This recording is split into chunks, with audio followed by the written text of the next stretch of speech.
Good evening, all. It is now 6:31.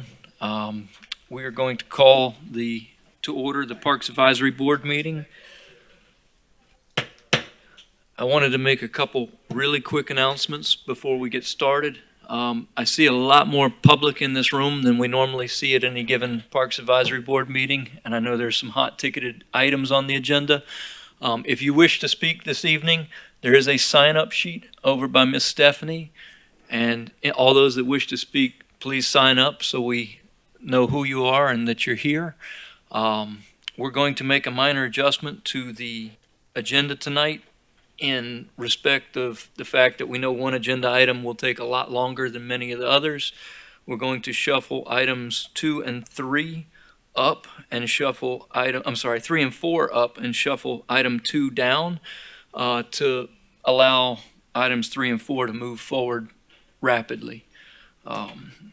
That said, can we have a roll call? Yes. Alex Collazo. Brucey Cummings. Caleb Gunter. Present. Carrie Villeneuve. Charlie Lykoff. Present.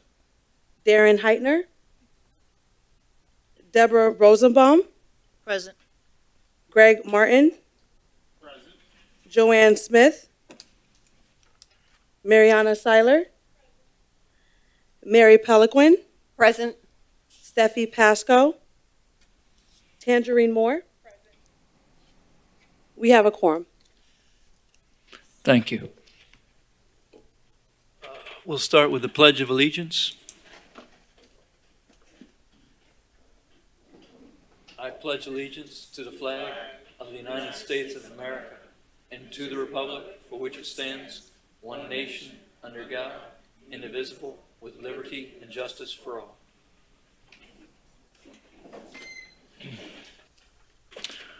Did everyone receive the minutes from last meetings?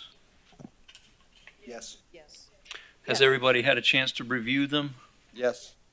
And do we have any changes, additions, edits? None that I noticed. None desired? That said, could I get a motion to approve? I'll move to approve the minutes. I'll second it. All those in favor of approving the minutes from last meeting? Aye. Aye. Any opposed? None said, we'll move forward. Our first agenda item is a department update from Carl Williams. All right, good evening, everyone. Good evening. All right, I do have a few items I would like to share with the board tonight. It is good to see you all. I know this is our second meeting that we've had in this particular room since the hybrid meetings have went away. In February, we have quite a bit going on. Many of you all whom have been a part of this board and those in the audience know about that we've done Noon Tunes before. We're bringing that back. It was on the Riverwalk. Now we're providing it at Stranahan, which will be coming up on February 2nd through March 23rd. February 6th, which is in line with the first Sunday of the month, will be Jazz Brunch. February 18th is a part of our Finally Friday series on Sistrom from 6 to 10. And as a part of Black History Month, we have several events. Kijiji Moja, which is February 19th at Lincoln Park from 1 to 5. The Sistrom Parade and Festival, February 26th. There's a 5K run in the morning, 7 a.m., starting at Delaware Park. There is the parade itself that starts at 10 a.m., departing at Lincoln Park. And then there's the festival itself, which will take place after the parade, and it'll go into the night. Although we didn't have one last year, this year there's neighborhood support night here at City Hall, so on February 10th. And so if you so choose, you can feel free to come out, get to know some of the city departments, and have a good time. And of course, I can't really end my department report without talking about pickleball.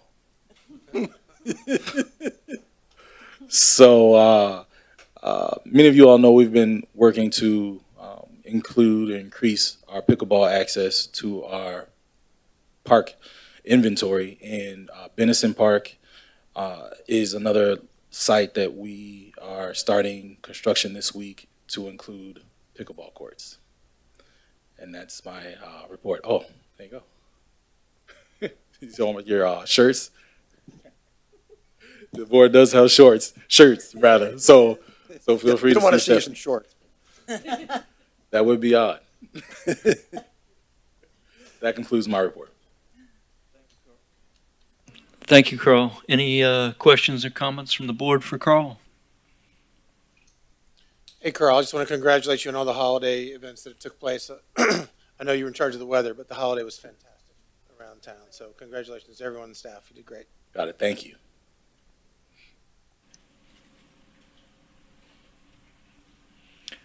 As Carl finished there, we do all have shirts that were ordered quite some time ago for the board. I don't know if everybody received theirs, but I got mine this evening, which is exciting. I'll start wearing it next meeting.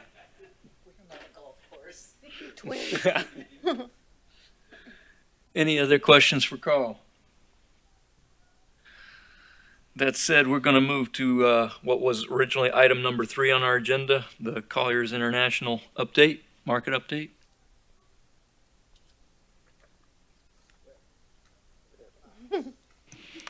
The podium.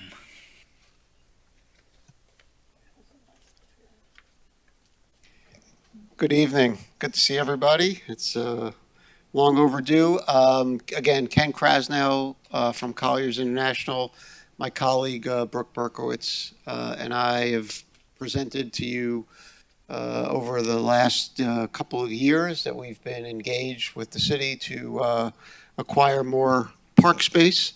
So this is a quick update, and we have a presentation that I think is up somewhere, right?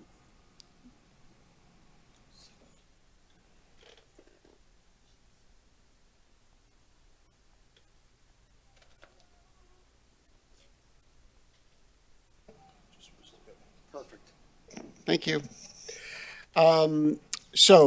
Again, just by way of introduction, as you know, as part of the Parks Bonds, one of the goal was to increase the walkability of our city residents, and so we've been actively engaged for the better part of the last 18 months looking for land in the city. This gives you a little overview of the 4 properties that we've acquired, not necessarily strategically, but it works out ironically that we have 1 in each district. These have all been presented to you in the past, so this is not new news. But you see the acquisitions of the parks that we've acquired. Like I said, 1 in each district. This is just a quick little summary. So we've acquired approximately a little over 4.5 acres of new green space. Of the $30 million that was allocated as part of the park bond, we've spent approximately a little over 7.8 million. So we have around 22 million to spend. As you will see as we talk about, kind of where we are in our next steps, the money is not the issue here, but rather the current real estate market that we are dealing with. I don't have to explain to everybody. You see it on the news, on the residential market, just the voracious appetite for real estate, land in particular, in this market. So it certainly presents a challenge for us. So it's not a question of we don't have enough money to spend. It's just obviously a function of a very vibrant real estate market. We're also dealing with a couple of other, issues, and we come across land that is maybe environmentally challenged, and obviously that presents certain issues. This is one parcel on Andrews that we were actively negotiating with. came across some environmental issues. And then just generally speaking, we're always dealing with and we're very sensitive to the neighbors and the perspectives of the various residents within these, communities. We're obviously, looking, associated with properties that have got, structures on them. So there's sometimes cost in terms of demolition or removing, houses from, from the tax roll. So, those are all, some of the basic issues that we're dealing with. And then obviously, as being a public entity, the timeline is obviously, again, going back to the first challenge of a kind of a dynamic real estate market, our process, and I've walked you through our process in terms of getting appraisals, getting, LOIs, bringing it to the Parks Board and to the, the commission, et cetera, obviously presents certain challenges. So there are a number of challenges ahead of us, but just to give you a kind of a perspective of where we are now and kind of where our focus is, as I mentioned, there were specific identified areas of need, again, to deal with that 10-minute walkable area. We're obviously still very focused on trying to secure waterfront properties, corner lots, or obviously, increasingly more difficult, but larger tracts of land. And then I guess to everybody's focus here on the right, some of the areas and some of the uses that we're specifically targeting. So a kayak launch, again, access to the water. Everybody wants to talk about pickleball, so, we'll talk about pickleball, but we're obviously looking for those as well. Dog parks in a couple of the districts have been brought to our attention. One area that's not necessarily in an area of need, but we've put it on the kind of the radar screen and are interested in some of the feedback in terms of just the growth in downtown and the perspective that with the growth that's projected over the next 3, 5, 10 years, the need for public space in downtown is going to be increasingly in short supply. Skate park, neighborhood pocket parks, and then some of the areas in particular that are really in our focus. A1A in district in Commissioner Moritas' area, in Coral Ridge and Palmyra, in Commissioner Glassman's district, Middle River Terrace and Sailboat Bend, and then Riverside Park, and just recently, Brooke, what was it, Lauderdale Harbors. So these have been some of the areas that have been brought to us, again, either through community associations, through commissioners, themselves.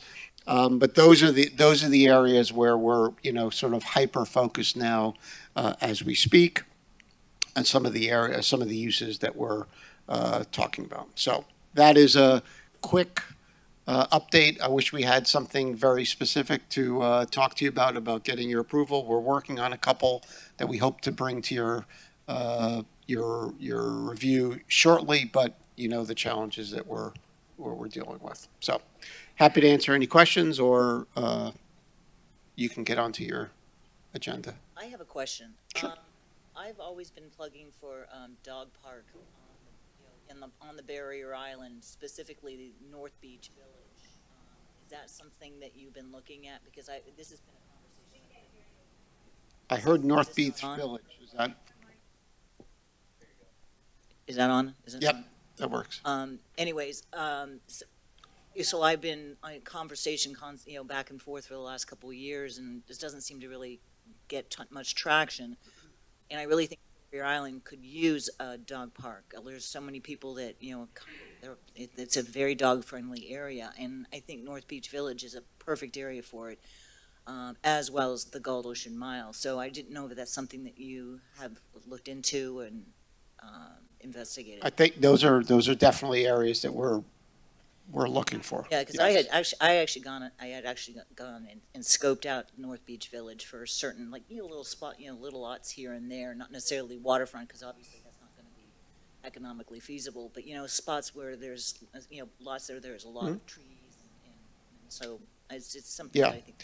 And again, we also, we encourage, and we're starting now to get, input just like that. And so, through Louisa and the city manager's office, or, directly through, any of the commissioners, any just thoughts, ideas, targets, go look at this property, et cetera, where we welcome those, because you guys are obviously living in these areas and seeing things that we may not see on a day in, day out basis. There's a couple of good lots in North Beach That's, Village. we're, I know Parsanda owns a lot of that property over there, so that's not what I mean.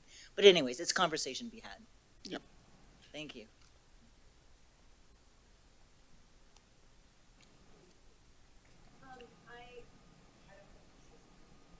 I can hear you.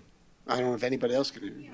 I know I constantly ask, have you done any more discussing with them about the lot where they have all the pine trees and oak trees, right by Davy Bridge and Davy Boulevard? It's a- Northwest Southwest 9th Avenue and Davie Boulevard, the northwest corner. I do. Davie Boulevard in Southwest 9th Avenue, northwest corner. What you're talking about. Oh, that was the one we were dealing with, that's Commissioner Sorensen, right? Right, it is. I know that each time we've discussed it, we say, oh, it's too expensive. Don't stop trying to see if they'll sell just 2 We're- acres. I mean, that land is really valuable. Yep. It's like one of the last stands of pines we have in town. I know it's not in an area that's necessarily one that you have to have. No, that's on our a radar. Again, there was a pricing. You there are? was- I Yes. know it was pricing, but that's what I Yes. keep saying. Yes, Keep but it's on our, so we keep a lot of the properties that either were, again, too expensive or people not willing to sell or so on and so on. Yeah. We keep a very, robust kind of running list that we're always, revisiting to see if any, circumstances have changed. So that list unfortunately is growing, grows longer. So.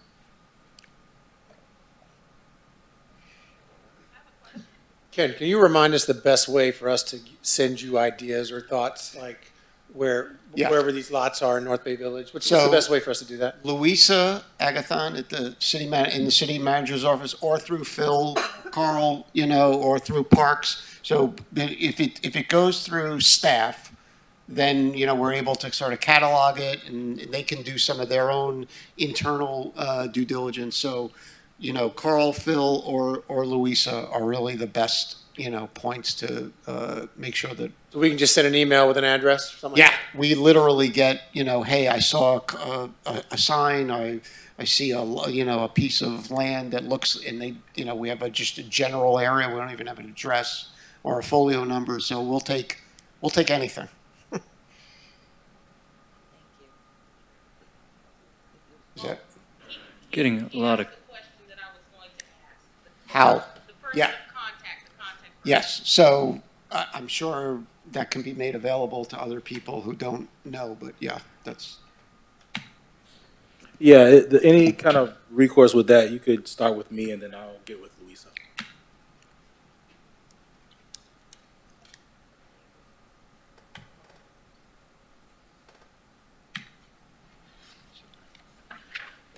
are we opening this up for public comment at this time, or was that more for later? I'm seeing hands going up, so. Okay. Go ahead, sir. I was wondering if you are at all interested or looking at sort of.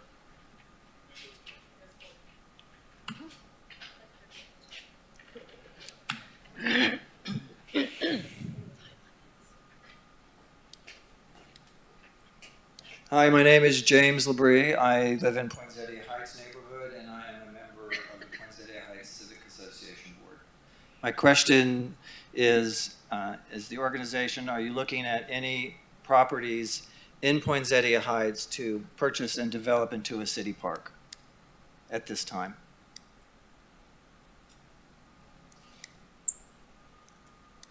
I don't know specifically. Yeah, I will, we will get back and check and go through our list and see if there's anything on there. And if there's any that you have that you think that we should be looking at that we haven't, we're open Yeah. to looking at them. Well, we relayed information to Commissioner Glassman last month, and we spoke to him today, and he wasn't sure where we stood on it, so that's why I'm asking tonight. Yeah, sure.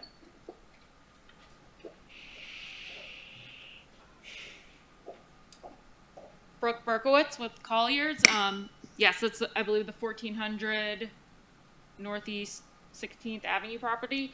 We have looked into that property, and I think there was an issue with price at one time, and but we're gonna circle back and see if anything's changed. What do you mean at what time? When was that? About a year ago.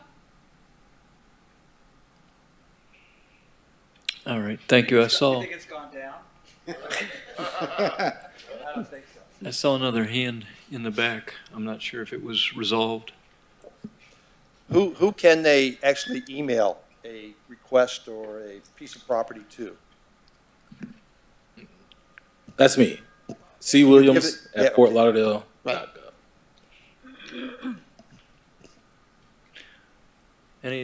Go ahead. Just one quick question to clarify. I'm just curious what constitutes a pocket park.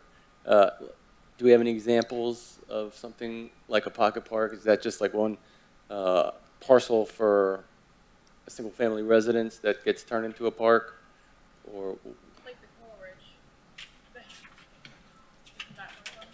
The one at 4101, that's the one you're talking about? The one they purchased between two condos? 4201, 4201? North Ocean. Call that a pocket park? Uh, I don't think so. I think it's more so. Yeah, I think that's a little bigger than Okay. than a pocket park. But yeah, I think generally speaking, it would be, again, I would defer probably to Carl and Phil for the more technical definition, but we would view that as in a residential neighborhood that's a small lot that just some green space for people to passive. Right? That's correct. A small passive park is what we would consider a pocket park. I don't know if Phil wants to add any more to that, but that's our internal definition. do we have any, or is this something that's just kind of in the works and being developed? You mean as far as like pocket parks in general? Pocket park, yeah. I mean, I was trying to think of an example. I could think of like a property too in Wilton Manors that Like on somebody Bayview? took a private residence, donated it to the city, turned it into a park, Yep, and that would I'm be a wondering pocket if that would be like a Yes, Fort we've Lauderdale got pocket park. some inventory of parks where we've got strips of like open space land that would be considered a pocket park. Like there's a triangle on Bayview Drive Mhm. that's, I guess, Just south of 26th. just out the It's just a 26th little north of playground. English. It was, Yeah. it was a house. I mean, the Right. resident Okay. sold it with some donation and it's great. Now it's considered a park. It's Yeah. owned and maintained by the city of Fort Lauderdale. Yeah, it's a couple benches. Okay. But yeah, Maybe I got you. it's like a walk stop. Yeah, You're walking. that's all I need to know. Thank you for clarifying that. Do we ever look at ones that have been, taxes have not been paid on, that defaulted back to the city? As possible easy purchases for pocket parks and things like that? There are a number of properties out there, I'm sure, that have gone by the wayside because of taxes. Yeah, I think Lee Feldman sold them all. Present day, have we gone back and looked at that, the tax rolls, and see what may not have been paid for? They're just sitting on the city's tax rolls and not really doing anything other than taking up space. Correct. So Louisa Agathon with the city manager's office, and I help oversee the city's real estate portfolio.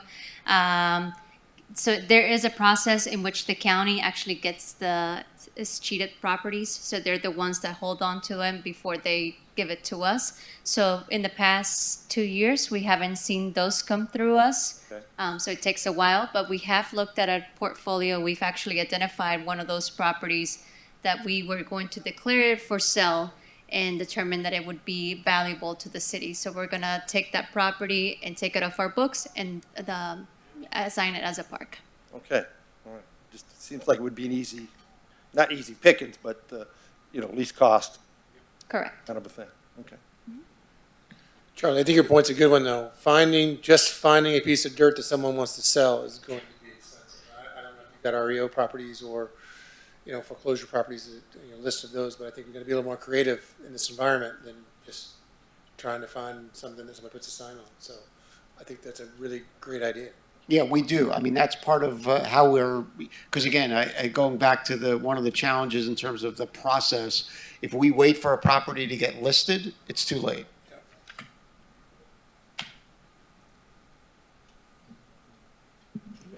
One more from the public. Good evening. I'm Dr. Pamela Beasley Pittman from Historic Dorsey River Bend. I'm just asking for clarity on the image that's given for the Lincoln Park area.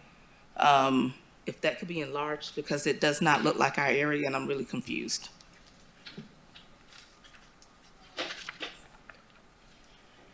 Can't be enlarged, but maybe what I can do is pull up. Oh yeah, let's do that. So it's the lot right next to Little Lincoln. Yes, I'm familiar with the lot, but what's causing question, there's this green area that looks to be like a tennis court. And that's definitely not within the area that is being. I just want to make sure we're looking at the right image.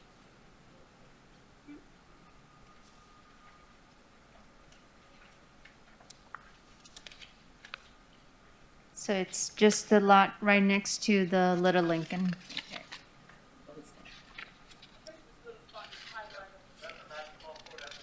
Yeah, basketball Okay, court. all right, thank you. Thank you for the clarity. There's no basketball court there. There is. Yes, it is. There is a basketball court. I'm sorry, let me look. I gotta report back to people. This is the building department? Right here.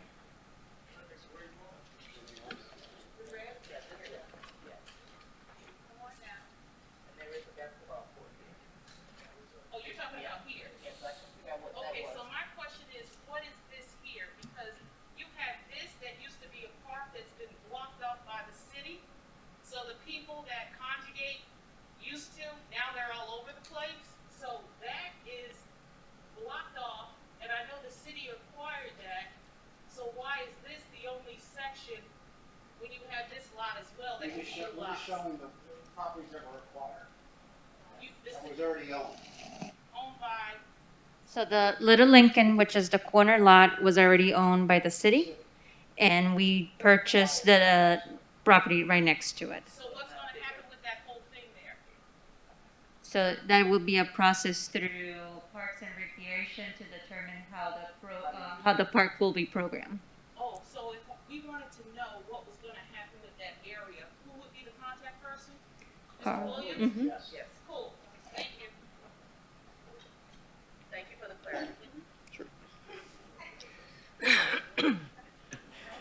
Anything else for Colliers?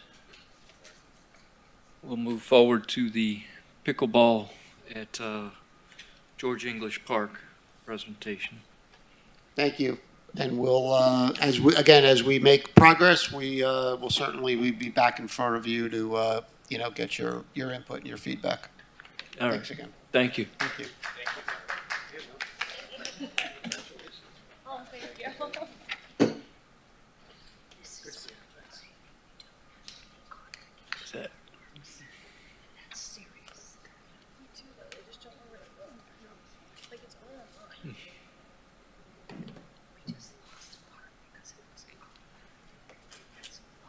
Good evening, Mr. Chair, board members, Phil Thornburg, Parks and Recreation Director.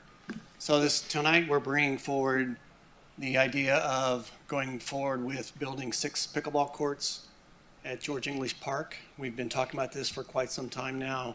We're getting ready to start pre-bond and do some work there, and then it kind of slowed down when the bond came on to get back with the neighborhood to make sure that's what they wanted to do.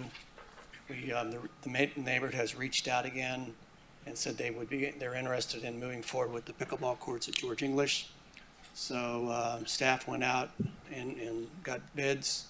I think that's in your packet as far as proposal for the 6 courts there at George English. So what we want to do is go ahead and move forward with that. We have a contractor, the property's already there. There's no site permitting or anything that we need the AECom to do. We can just come in and do that very quickly and get those pickleball courts opened up for the community, as we talked about before. You know, it's a high priority item for them. So what we're asking for tonight is to review and then a vote on this proposal. And then if you are in favor of that, then it would go to our commission as we did with the rest of them and as a public hearing. And then if they're okay with spending the bond dollars for that, then we would move forward with the contractor to build those courts.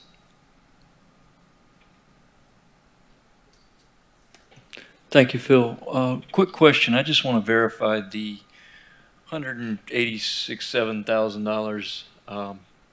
It's included in funding already allocated for George English Park, or is this additional funds that's being asked out of the ancillary funds of the bond? So the pickleball courts were part of the proposal for the current bond funds in George English. So it would be within the current bond funds. Very good. Thank you. Go ahead, Marianne. And can you just confirm this is going on the old hockey rink and not affecting the tennis court? It is. So to Marianne's point, there's been some confusion, I think, but so there's an old hockey rink that's just north of the community center and east of the elementary school. Actually, elementary school used to use that some, but they, with everything going on now, they pretty much keep the kids on campus. So it's been sitting there empty for quite a few years, so it would be going on those courts. And I think there's probably a picture in your backup as well, but you can see how those 6 courts fit in there. And they fit in there pretty well, and we already have parking there. Like I say, we have the community center, we have the tennis center that's staffed, so I think it'd be a good fit. Phil, is the lighting for this already included? I see there's 4 light poles around it. Is that? The lights would be part of this the bid package that's coming forward. We need to replace the poles and the lights.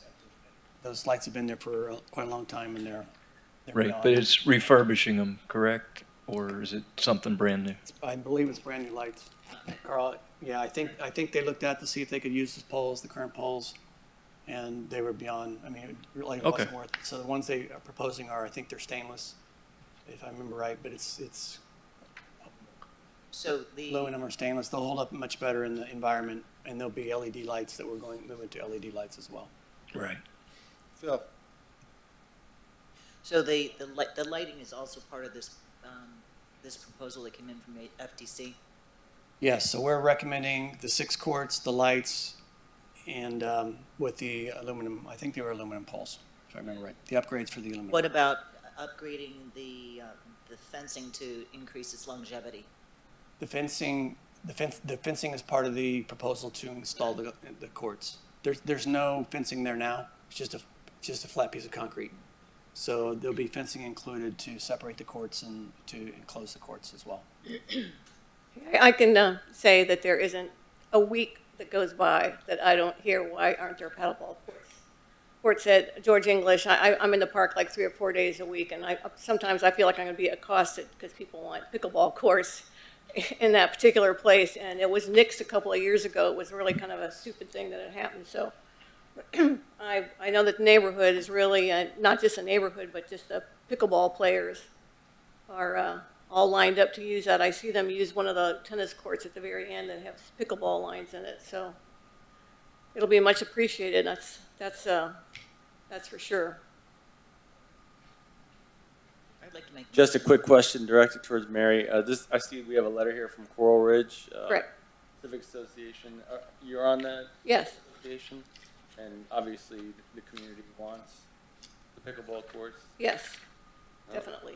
That's the only reason to hold this up any further. I just want to clarify. Here, I cannot hear you. I'm old. I have hard of hearing, so you.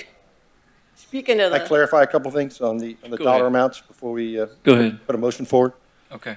Phil, I see a number of different amounts here. I see the 187, I see the 209, I see another $10,000 for anti-corrosion. What is the actual amount we are voting on?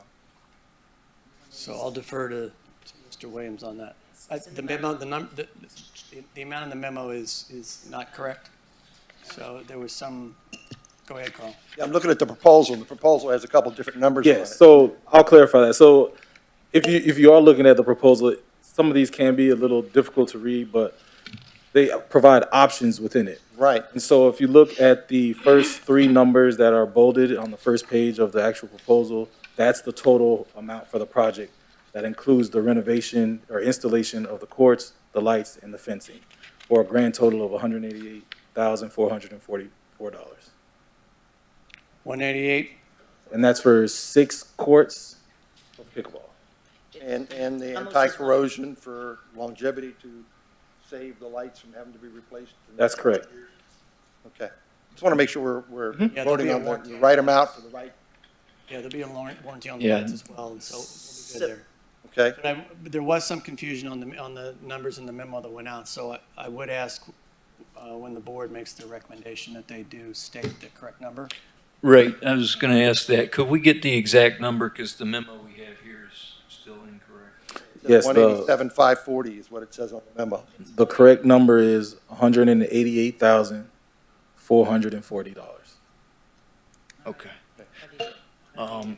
Without too much more, I think it sounds like we've got a pretty easy. Hey, Mary, Could I get a, I'm ready Mary, to. you want to make a motion? okay. Adjourn. I'd like to make a motion that we go forward with the pickleball courts at George English Park for $188,400. $440? Warren, 440, see, again. I'll second that. I said, okay. we all second. All those in favor? Aye. We have to do a Any roll call, no? opposed? Do we have to do a roll call? Oh, oops, roll call. Alex Palazzo. Brucey Cummings. Yes. Caleb Gunter. Yes. Charlie Lykoff. Yes. Deborah Rosenbaum. Yes. Greg Martin. Yes. Joanne Smith. Yes. Mariana Seiler. Yes. Mary Peliquin. Yes. And Tangerine Moore. Great, thank you. Been approved. Thank you, Phil. All right, now we're moving into item number 2 on our agenda, the joint use parks discussion. Again, all those who wish to speak, please make sure we're signed up. Just gentle ground rules here. Stephanie, do you know how many people we have signed up to speak? We have 12. 12, okay. I think we can give up to 3 minutes on that per person. Again, we'll open up for discussion once we get some presentations going and discussion going. But I want to encourage everyone to be mindful that everybody in this room is either volunteers or civil servants, and nobody needs to be blasted for anything here. One of the last meetings, there was some heightened discussion that I'd rather not see again. And then just as a general overview of this, I know that the background on this entire agenda item is that the joint use parks were originally proposed in the bond, voted on, and agreed to by the voters, and subsequently there's been a lot of discussions, changes, school board properties that, or school board areas that have asked to be included subsequently since the bond was passed. And so city staff has certainly worked diligently to try and be inclusive of a lot of locations cognizant of the Parks Master Plan, which highlighted a lot of desert areas.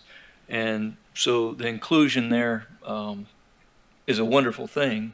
However, when economics comes to the side of there will be shortages, it's potentially taking away from some other desirable things. And we just need to have a good discussion. We need to understand what's going on here. And again, just be civil with it. But I'll let Zoe get started with her presentation. Thank you. Hi, good evening. My name is Zoe Saunders. I'm the Chief Education Officer for the City of Fort Lauderdale, and I've had the privilege of being part of this joint use working group for the past almost 2 years now to make some recommendations that will really maximize the benefit of the Parks Bond investment on our school properties. So the joint use park arrangement is a very economical way for us as a city to be able to enhance our park system. So through our cooperation with the school board, we make investment on their school board property, and then that is made available to the community after school hours. This is particularly helpful in areas of our city where there's not land to acquire, or we do not currently have a city park. So I wanted to provide just a little bit of context to give you a perspective of how we've arrived at this current recommendation. There were, as you know, the bond list included projects, scope of projects, and that also included schools within that list. That was based on planning that was conducted for the 2016 master plan, and at that time did not include a lot of coordination with the school board of Broward County. The Education Advisory Board recommended that the City of Fort Lauderdale reevaluate the allocation of the bond to really enhance the joint use park system. So through that work, we developed a criteria and did coordination with the School Board of Broward County to make recommendations based on an adjusted understanding of need and also looking at the viability of each specific property. There's since from that proposal been some additional questions and requests from certain communities, and so through that we've been working really closely with the Parks Board and also the Education Advisory Board to really understand how we can make further revisions to that proposal in a way that's going to maximize the benefit citywide. So just a little bit more detail when we look at the bond list. The context of this and our understanding was that recreational needs have changed since that master plan was developed in 2016. We did acknowledge that there was limited planning with the School Board of Broward County at that time. And as we look at the list that was included in the bond for the proposed projects, there was variability in terms of how those funds were distributed, and particularly related to new projects that we were looking at. There wasn't as much of an understanding for those new projects about what would be needed. And as we did a further review, much of what was included would be insufficient for many of those newer properties to really open a really quality park in those communities. So the joint use working group was formed really, again, to reevaluate our joint use opportunities in coordination with the school district, and we established guiding principles. So the Education Advisory Board spent a lot of time outlining those guiding principles, which we also brought forward to the Parks Advisory Board to get your consultation, and that has really driven the work of staff. So the principles included a focus on a citywide plan. Instead of focusing individually on one school, the idea was to look at the collective impact of the project. We also focused a lot on geographic equity, making sure that we could allocate additional resources where they would have the maximum impact and needed most, according to a criteria that we developed with the school board and was vetted by our advisory boards. And overarching goal is to build community and to do that across the city and be cognizant of what the needs are for every neighborhood. So the criteria that I mentioned was a data-driven criteria, our attempt to be able to objectively evaluate what the needs were. We started by doing an asset inventory of the existing amenities on the parks that we own as the City of Fort Lauderdale, and we looked at every school property in our city to identify what additional features they could offer that we currently do not have available in our city parks.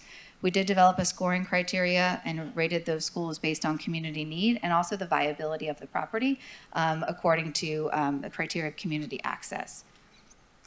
So as we looked at the citywide impact, we really focused on recreational use as opposed to budget and really identifying where we could add amenities across the city to reduce those park deserts. The Education Advisory Board asked for, well, first, the Parks Advisory Board asked the Education Advisory Board for a recommendation. And that board has been very involved over the course of these many months of planning to provide input all along the way. And so back in December, we worked with the Education Advisory Board, and they put together a set of considerations that they asked staff to investigate. And the main focus at that time was looking at opportunities to reallocate funds to add additional amenities at Walker Elementary School and Sunrise Middle School, specifically the lighting at Walker Elementary School and synthetic turf at Sunrise Middle School, which had come through community discussion. So the working group did evaluate a series of considerations. We also did a lot of work in identifying where we could make reductions across every project that would have a minimal impact on the recreational use of each of those parcels. One of the things that we're required to do as part of our contract with the school board is to put up fencing. We are required to have fencing so that there's a barrier and there's no community access to the interior of the school. So that was the basis of our initial set of assessments that were included in our Parks Joint Use Working Group proposal. We since went back and worked with the school board capital programs, looked site by site, and identified opportunities to make reductions to fencing. The idea was to do a common sense approach. So, for example, you don't need to necessarily put a fence up in front of a wall that is already closed off to the interior corridor of a school. Things like that that we were able to review and revisit and get written approval from the capital programs at the school district to move forward with. So we were able to find reductions there. We were also able to find a lot of reductions in terms of signage. So we had estimated a significantly higher cost than we're currently paying for signage on these properties. And we also looked at some other lower cost amenities such as benches and picnic tables that we felt we might be able to remove without overall jeopardizing the overall use for the community of that space. So we had a very lengthy discussion with the Education Advisory Board meeting last week. We do have members of our advisory board here this evening. That meeting did go until 10:30, so I hope everyone had their coffee today. But it really was a very thorough investigation around, what are the other opportunities to be able to really come to a community compromise that everyone feels good about, and understanding that there may be compromises at every project, and that also, if we had more money, we'd spend more money at every single property, right? Because, of course, there's additional desires there. So what the EAB recommended, adopting the proposed reductions from the Joint Use Working Group, and those included, again, what I mentioned, the fencing, signage, and some benches and picnic tables mostly.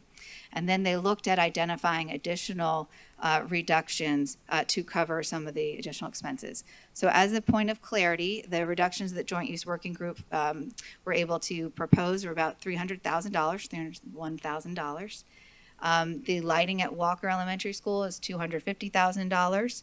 And so with those reductions, that would be covered. However, to be able to find some additional savings for the synthetic turf at Sunrise Middle School, additional funds would need to be looked at. And the Joint Use Working Group did identify what they felt might be, items that could be cut on the lower end of the priority. And at the end, the board voted that they couldn't justify removing those expenses for adding synthetic turf at Sunrise.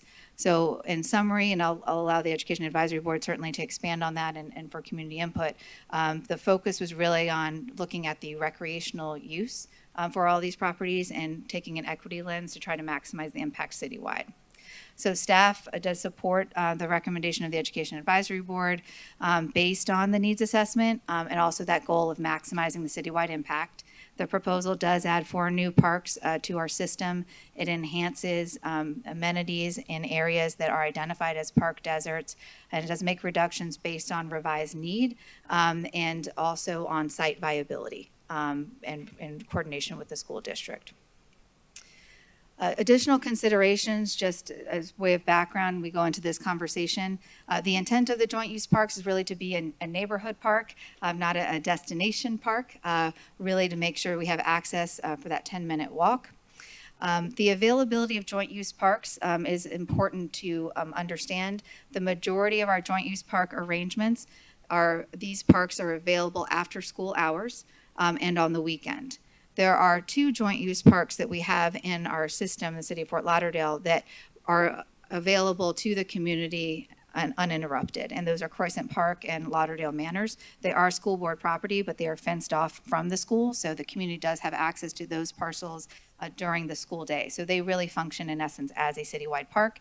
And when you look at the investment levels, they are higher for those 2 parks because they do have community centers, and we operate a lot of programming as a city out of those joint use facilities.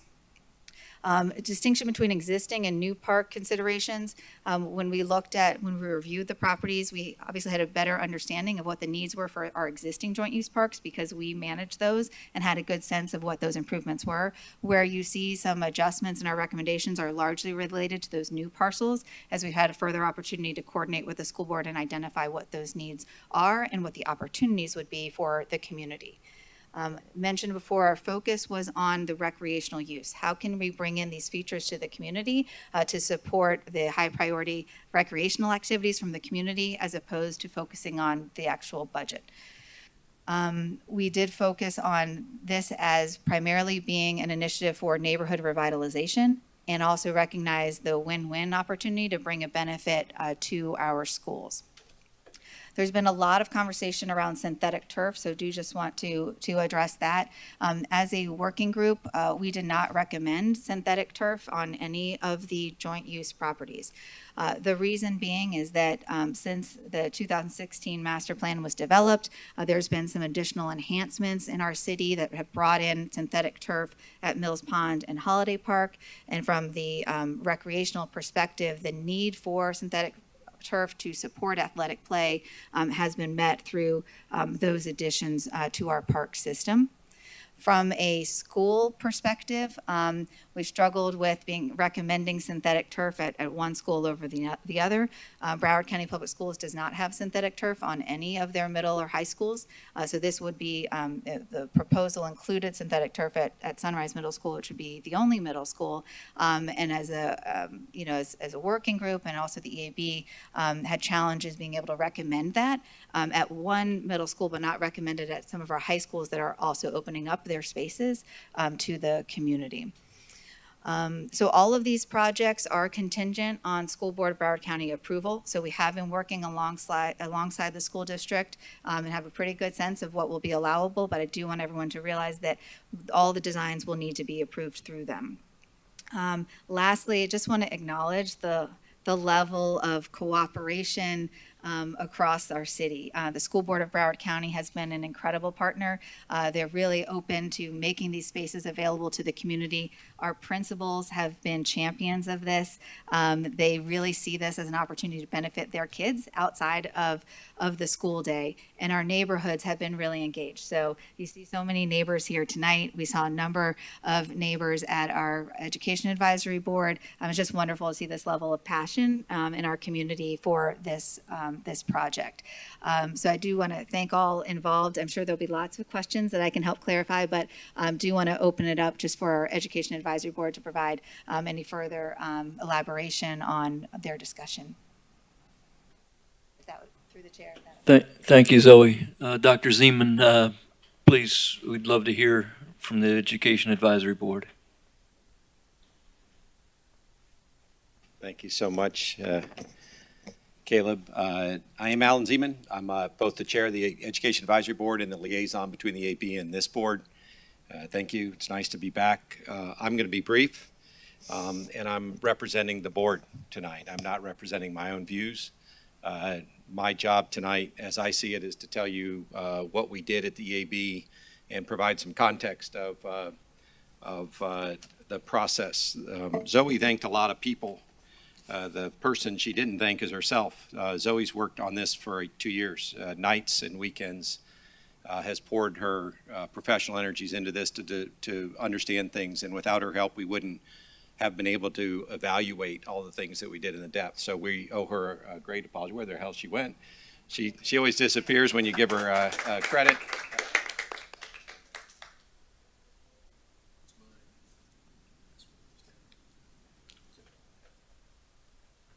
Because I have a PhD in math, I have to do everything with numbers and handouts. So if you don't mind, I'm just going to pass out the handouts to people. We have two more down here.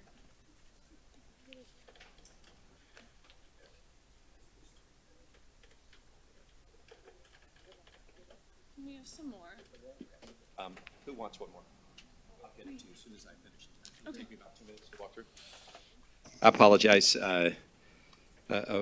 running out of copies of this. What I wanted to do is to prepare kind of a slide that talked about how we got here. In 2016, as everyone has pointed out, there was a master plan that was shared with voters, and I call that kind of version 1.0 of the Joint Use Park Plan. It is the first thing that was put out. A lot of things have changed since then, and the Joint Use Working Group got together and made significant changes to those things. That was brought forth to the EAB. We had a lot of questions. We had a lot of deep discussions for multiple meetings. We did meet last Thursday night for 4 hours, so Amy Elowitz and Yolanda, anyone else from the EAB, I think that's it. But I should give a shout out to these guys. They listened to me for about 4 hours. I actually dragged them through the Department of Defense budgeting process. So this is the way we do things in the Pentagon. It's where I've worked my entire life. But we identify requirements, we identify offsets, and then we say, how far down the list do you want to go? And so that's what we did in this process. I want to point out a few things, though. The change between the master plan and the first Joint Use Working Group turned out to be 55%. A pretty significant rewrite of the plan. A lot of that is due to a huge amount of effort that went in to look in little tiny details and make sure things made sense.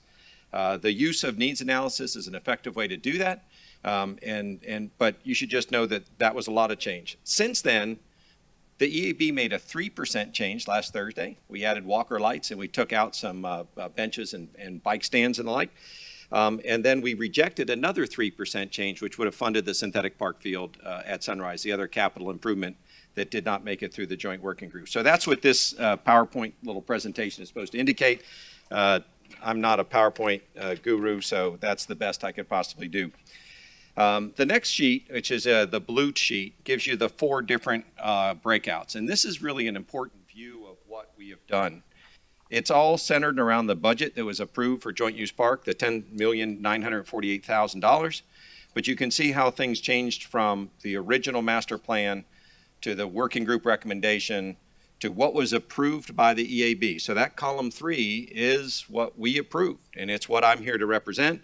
And column 4 is what we rejected, what Zoe referred to a little earlier as not seeing the value in the synthetic turf field compared to the things that would be given up. And that's really important. That's the DOD budget process. You don't pay for something until you figure out, just like we have to in our families and our businesses, what you're going to give up.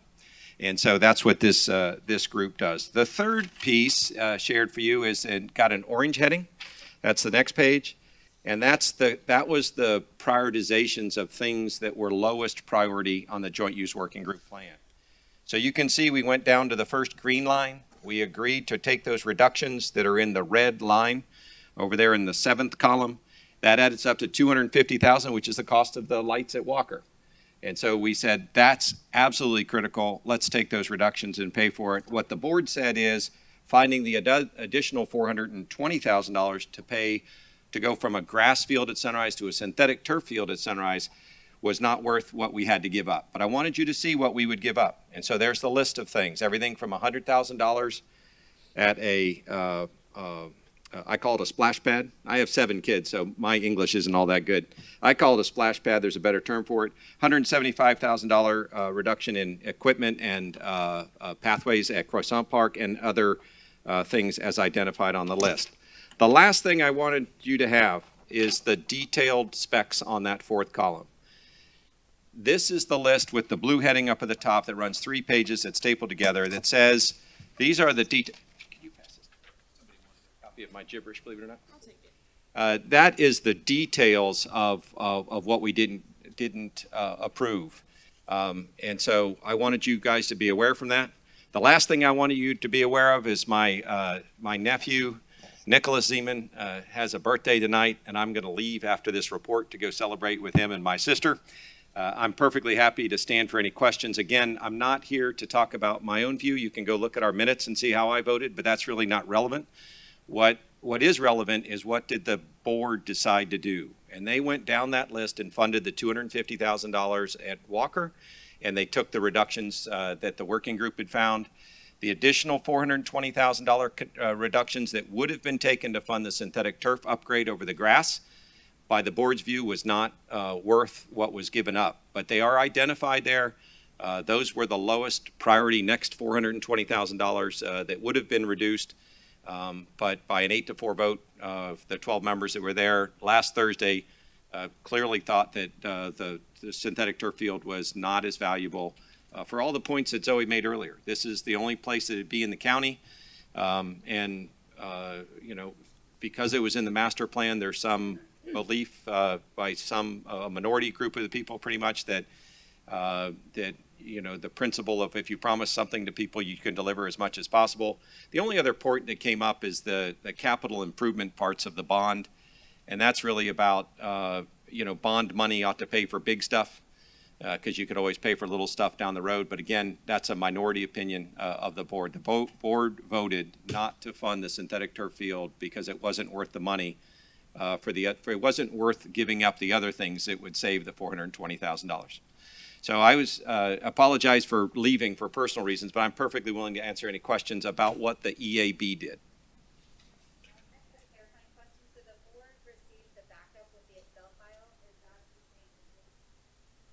No. That is the exact same line items list. I'm a math guy, so I took that spreadsheet, I put it in a database, I resorted it 6 ways, but it's the exact same data, just organized differently. Yeah, same data, but I don't do spreadsheets anymore, so I had to suck all the data into a database and manipulate it with code. So that's how we got the inputs that we got. And again, any questions about the board, I'm happy to answer. If you have any questions about my personal opinion, I'm gonna avoid answering those. Just a quick question for Dr. Zeman.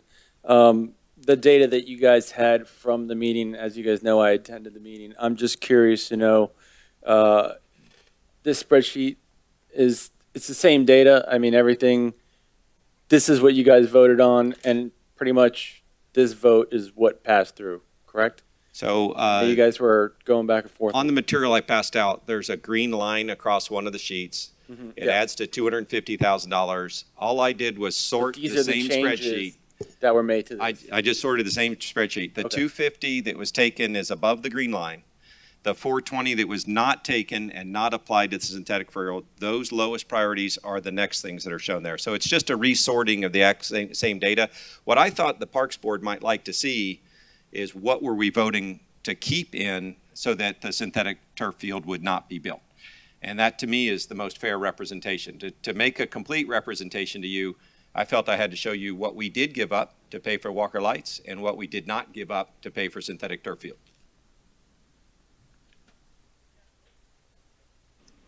Dr. Z, I'm just trying to read this this last breakout, the 3-page one, and maybe the title on it's misleading in that it says items and totals in motion rejected by EAB, and then it totals out to the total $10,948,000.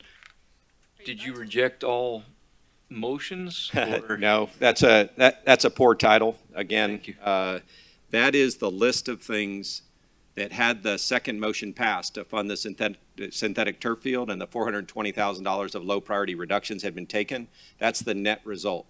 So what you have on that blue table with the 3 pages stapled together is the net amount for each line item and each site of the 15 sites that would still be funded if the synthetic turf field was funded and that $420,000 was taken out. So again, that's what the EAB passed is we took $250,000 of cuts to pay for the Walker Lights. We voted against taking the next 420 of low priority items to pay for the synthetic turf field at Sunrise. But for me to do my job tonight, I had to show you what we didn't cut. And I felt I had to produce that final list that said, this is what the final would look like if in fact you take it. So I don't know what you're going to deliberate tonight. I have no recommendations for what you ought to deliberate. But if you deliberate what we deliberated, I felt like you should start with where we ended, which is here's all the prioritization of what we give up, and here's the total cost estimate of doing what was in the master plan for Sunrise Middle School. I have a question. Understood. And then what I'm looking at here is any of the blanks were basically, would have been funding given up to support the artificial turf field. So essentially, playground installation at Dandy Middle School would have gone away entirely. Yes, sir. Mr. Chairman, the blanks are all zeros. Dandy went away in the first round. So the joint working group looked at Dandy, looked at the community need, looked at what the principal wanted and all the other criteria that we defined at the AB. And they came back and said that whole project doesn't make sense right now with our bond. Okay. And so that was monies that could be repurposed for things that had higher use based on the needs assessment done by the working group. I have a question, Alan. Hi, Ms. Rosenbaum. What was the reasoning behind EAB, the working group at EAB, to approve the items they were going to take away? How did they think that that was going to be delivered eventually to those particular parks? Did they come up with a reason how they were going to ensure that they didn't decide that that money was never going to go to them? Did they just tell me what their thinking was?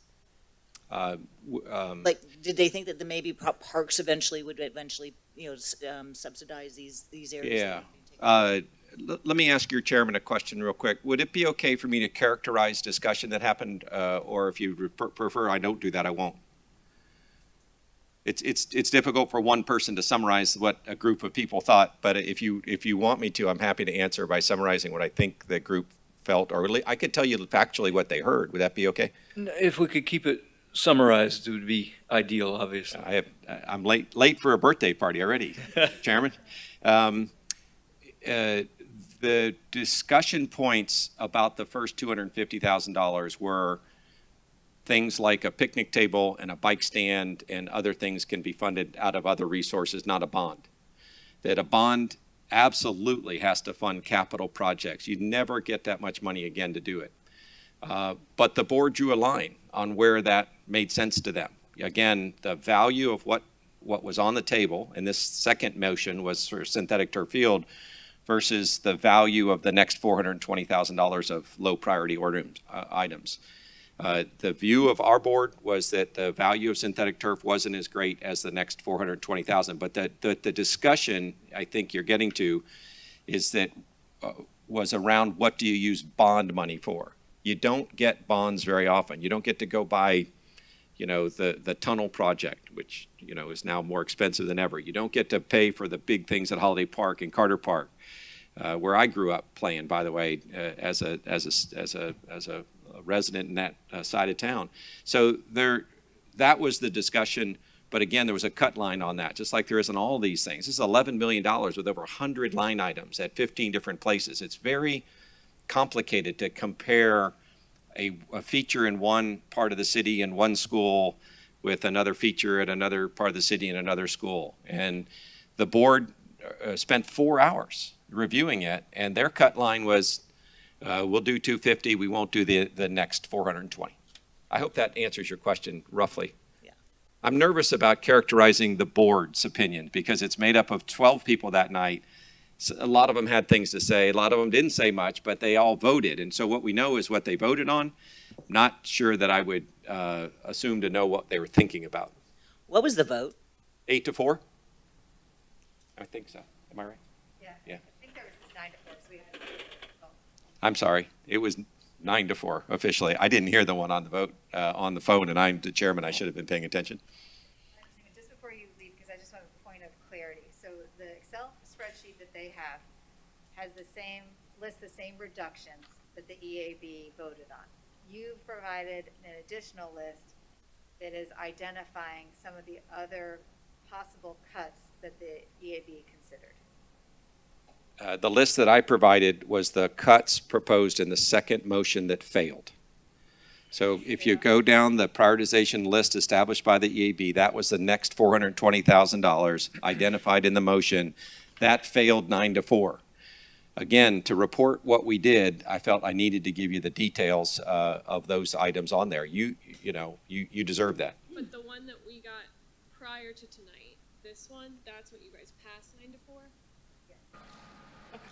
Yeah, the one that we passed 9-4 is the 250 above, Mary. And that's also numerated in a different format than the one that you got, but the date is the same. Okay. Yeah. Thank you.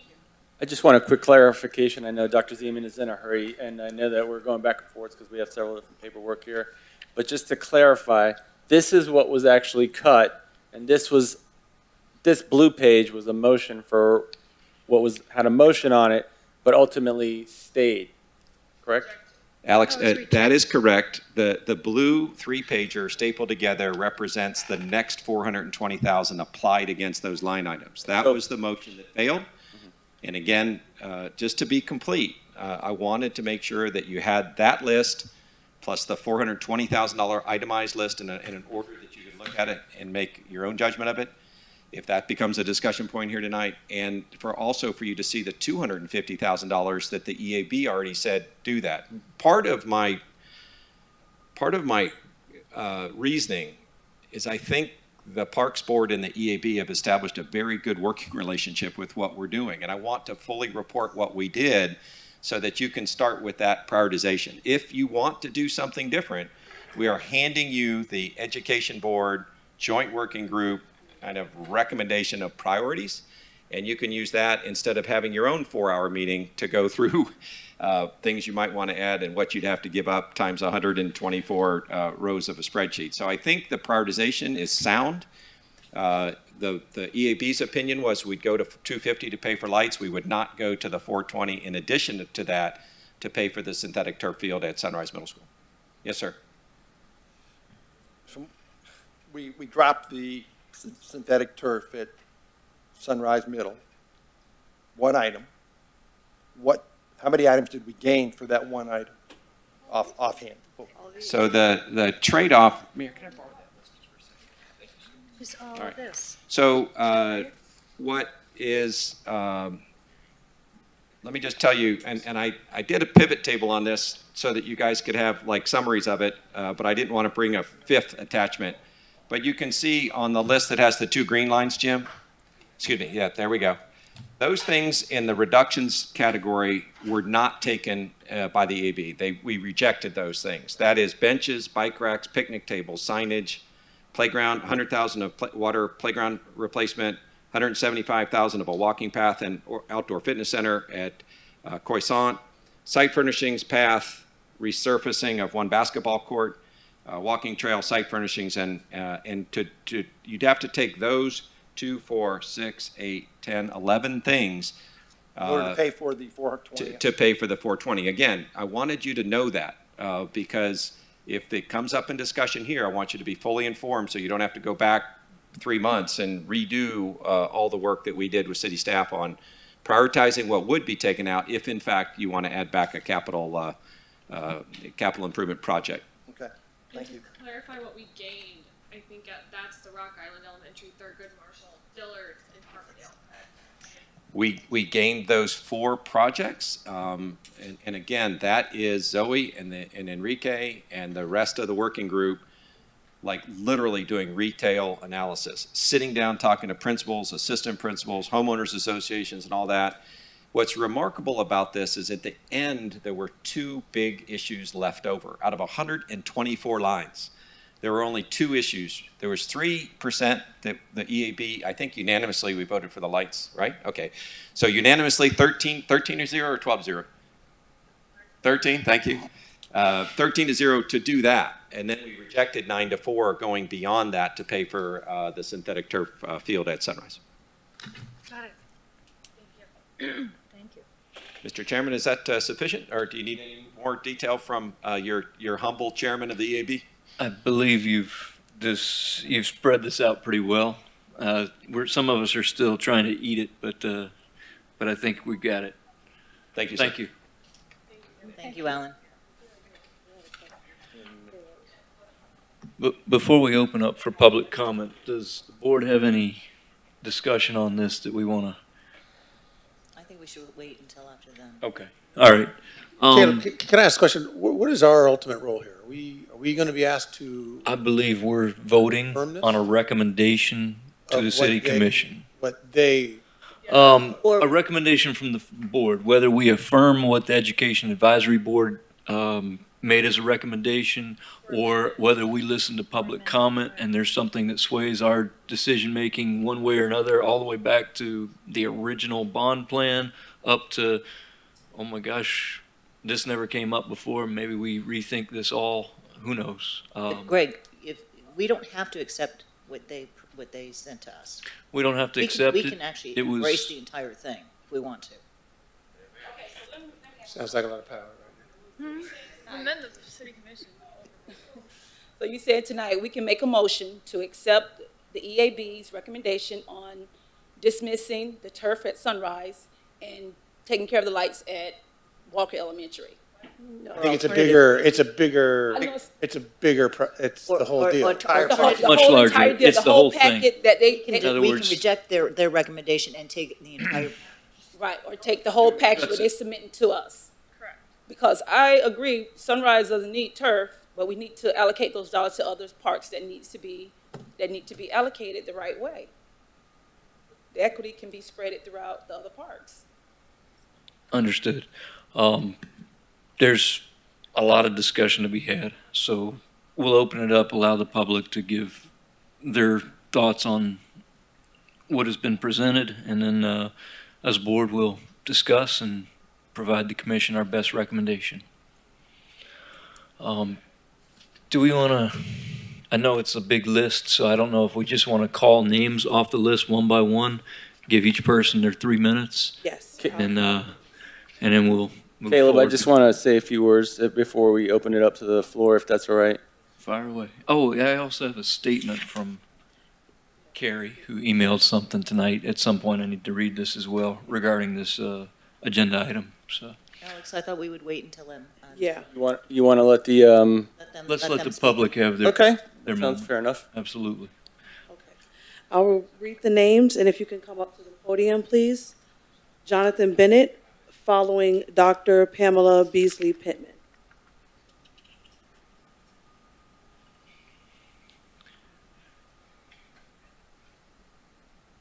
How you doing? Jonathan Bennett. I live in the Riverland Village neighborhood, which is where the Stephen Foster project is set to go.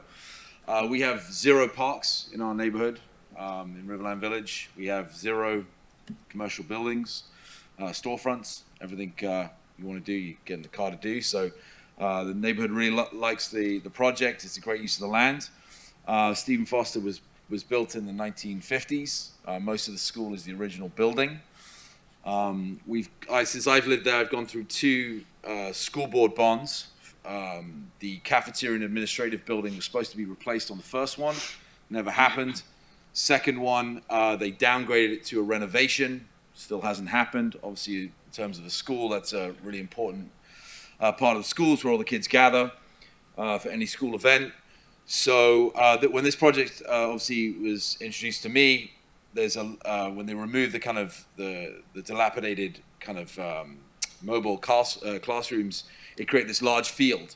The kids have really enjoyed it. There's a lot of soccer that gets played at the school, and part of that is to involve that. So I'm definitely speaking in favor on it. But most importantly, what I want to ensure is that everything that's proposed is kept. Nothing's taken away to give funds elsewhere, that we get everything that's proposed, and our neighborhood and our school doesn't get shortchanged again, like we've done with the school board facility bonds. All right, thank you.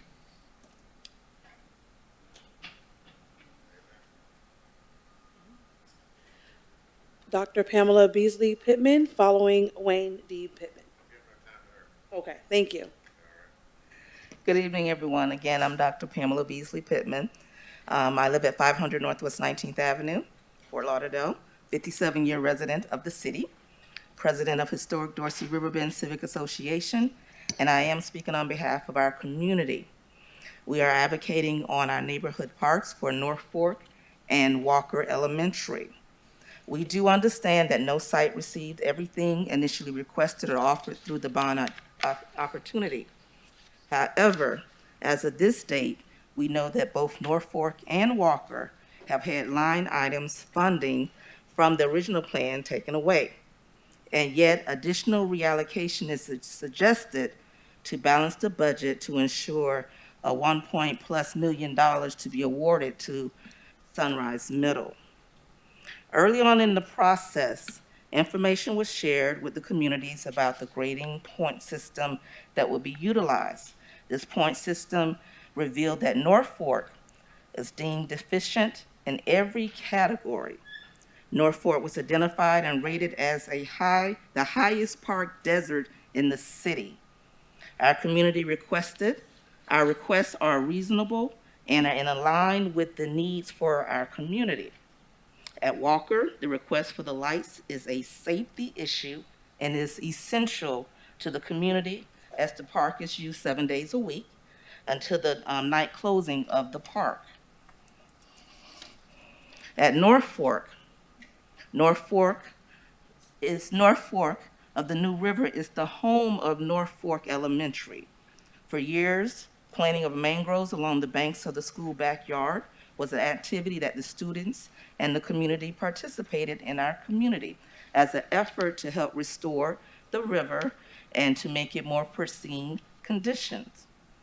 The acts for an interactive observant board deck that would allow for direct access to the river.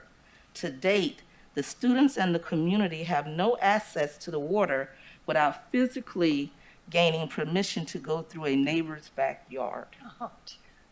The school has a marine biology focus, and our interactive observation deck will be a great hands-on learning experience for all the students. For the record, we do not believe that the site should have item lines removed so that one school, one community will have a feel that is not located anywhere else in the city or the county. Such actions will require most of the taxpayers' dollars for at least one community to use. And it's my understanding that the field at Sunrise will not be available until after 5:45 p.m.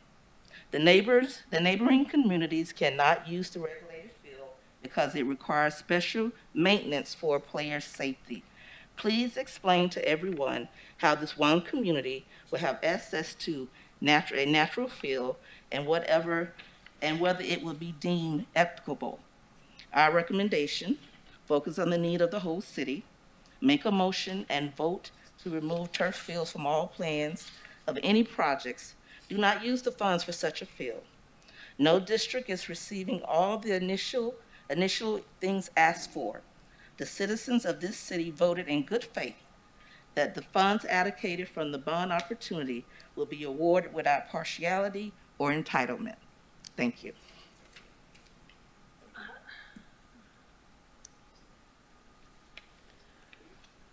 Next is Beverly Chambers, followed by Erica Hines.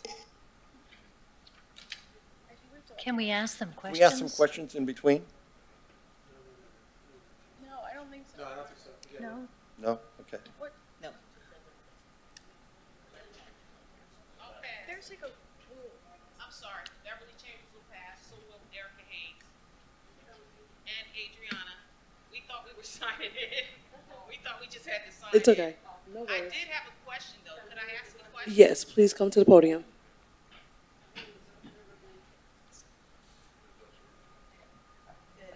Good evening, everyone. My name is Beverly Chambers. I live at 431 Northwest 17th Avenue, Fort Lauderdale. I'm also a member of the Historical Dorsey River Bend Community Homeowners Association and Civic Association. With regards to the schools that Dr. Beasley presented, can somebody explain why the items that were requested by those schools have been either ignored or removed? I was going to ask that same question. I don't know which board it is, but can somebody articulate why they were removed? Well, I think what they approved did not remove anything. They approved the lights and gave Walker the $350,000 back. And I think the only thing that did go away was $10,000 of, if I'm interpreting it correctly, of the increased $300,000 for North Fork. So North Fork was not originally contemplated, they got a $300,000 increase, but they cut 10 from Norfolk. That's how I believe it's interpreted. But Walker got all the money that was out. Walker doesn't get a pavilion. Oh, What about the benches and the bike racks? you know, That she was could probably Walker? answer this. Can you answer this first? Let me try to clarify, because I know there's a couple different Excel spreadsheets that are floating around. So the Excel spreadsheet that you received with your backup, I think it's on this file. The one that's in the small print? Yeah. It looks like, yeah, the printed version is small print, so we can certainly give you a better copy. But I'll put that up on the screen so you can clarify and see that this is very transparent. So what's included here for every single school, we included what was in the initial bond list. We, next to that, included what the working group proposed. That was what was brought to you back in, was it August? And then the EAB recommended revisions have been noted, those reductions. So the reductions, and this was on the recommendation of the Joint Use Working Group, we suggested reductions that would have minimal impact to the actual use of that park. So the reductions are largely focused on fencing, signage, and benches and picnics. Can you go to North Fork? Zoe, let me ask you one quick question Yes. for clarification. The bond project list, first column, that was prior to the bond being voted on. Did the working group proposal that's modified here, was that prior to the bond or was that post-bond voting? That was after the bond. That was after the bond. Okay. Yeah, that's, I think there's a point of distinction there that needs clarification, because I heard a couple directional things saying, why was something taken away after it was voted upon? And certain things have been added after being voted on, not taken away so far that I've heard. Yeah, so the project list was included in the park bond. And then the Joint Use Working Group was formed at the recommendation of the Education Advisory Board to evaluate the best way to expand and enhance our joint use park system. And so that came about for the last 2 years, looking at that opportunity in coordination with the school board. Through that process, we did identify the site that was not viable, that was included in that initial park bond list. There were some things that were not needed any longer because since that time, we were able to, for example, at Croissant Park, gain access to a restroom. There wasn't a need to build a new restroom. The question too around Sunrise, there was already turfs that we were adding, and there was an additional investment in that property of about $350,000 to add a new park and basketball court and tennis, so that weighed into kind of the need. So the idea is that the bond money is used to fund what's needed. If there's other resources outside of the bond that were able to do that, that's great, then the bond money would not be needed for that specific item, was the logic. Okay. Does that clarify? Yes, From thank what I you. see, I think we should let the At 485, the other ones are substantially more. Can you go to, So Croissant Park and Lauderdale Manors, as a point of clarification, those are, in essence, city parks. They're on school board property, but we have uninterrupted access. So those are a larger item because we do so much programming there. At North Fork Elementary School, we rank this as one of the highest park deserts in our city. And with the opportunity to add access to the river, there was a suggestion to increase and add those amenities to that particular property. is that the lowest number, North Fork? No. The largest investment we're proposing is at Sunrise Middle School at $1 million. And outside of the Croissant Park and Lauderdale Manors. And then we're recommending an increase in funding at several parks in park deserts, which would include North Fork Elementary School, Thurgood Marshall, Stephen Foster, Westwood Heights. Actually, Sunset Park is an existing. Okay. Zoe, isn't the largest investment Croissant Park at 2.4 Originally million? 2.6. So that's really the largest investment, which is, and the majority of that, or a large portion of that, is a splash pad. Yeah, so the largest investment, so again, the distinction between access. So Croissant Park and Lauderdale Manors are in essence city parks. They are on school board property, but the students actually do not access those parks during the school day. They are fully open to the community uninterrupted. So while they're on school board property, they really are city parks. So of the parks that have limited access, meaning they will only be open after school hours, that's the remaining of our list, right? So that's 13 out of these 15 parks. And Sunrise Middle School is recommended to have the largest investment. Okay. That's an important designation, right? We don't own this land. Right. We are improving this area, right, that the school board owns with our funds, whereas at Croissant Park, we own the land. And at Lauderdale Manors, we. No, we don't own the No, we land. don't. I'm sorry, I apologize.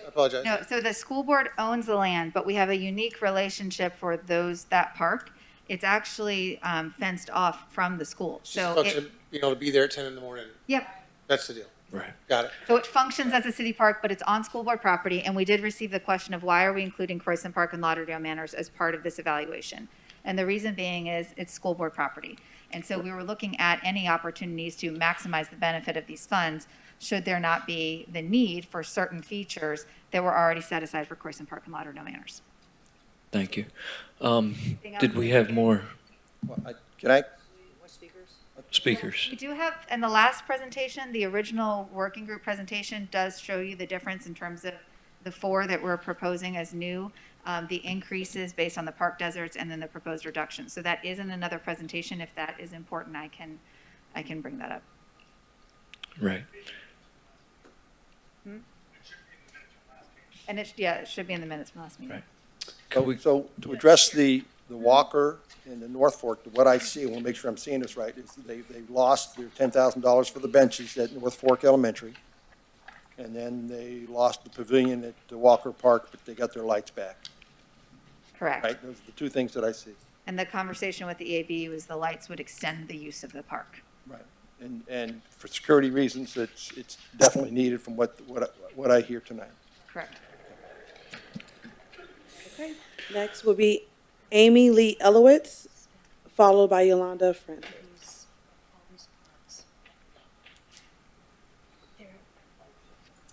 Hi, I'm Amy Elowitz. I'm Vice Chair of the Education Advisory Board. I really appreciate the privilege of being here to collaborate with all of you.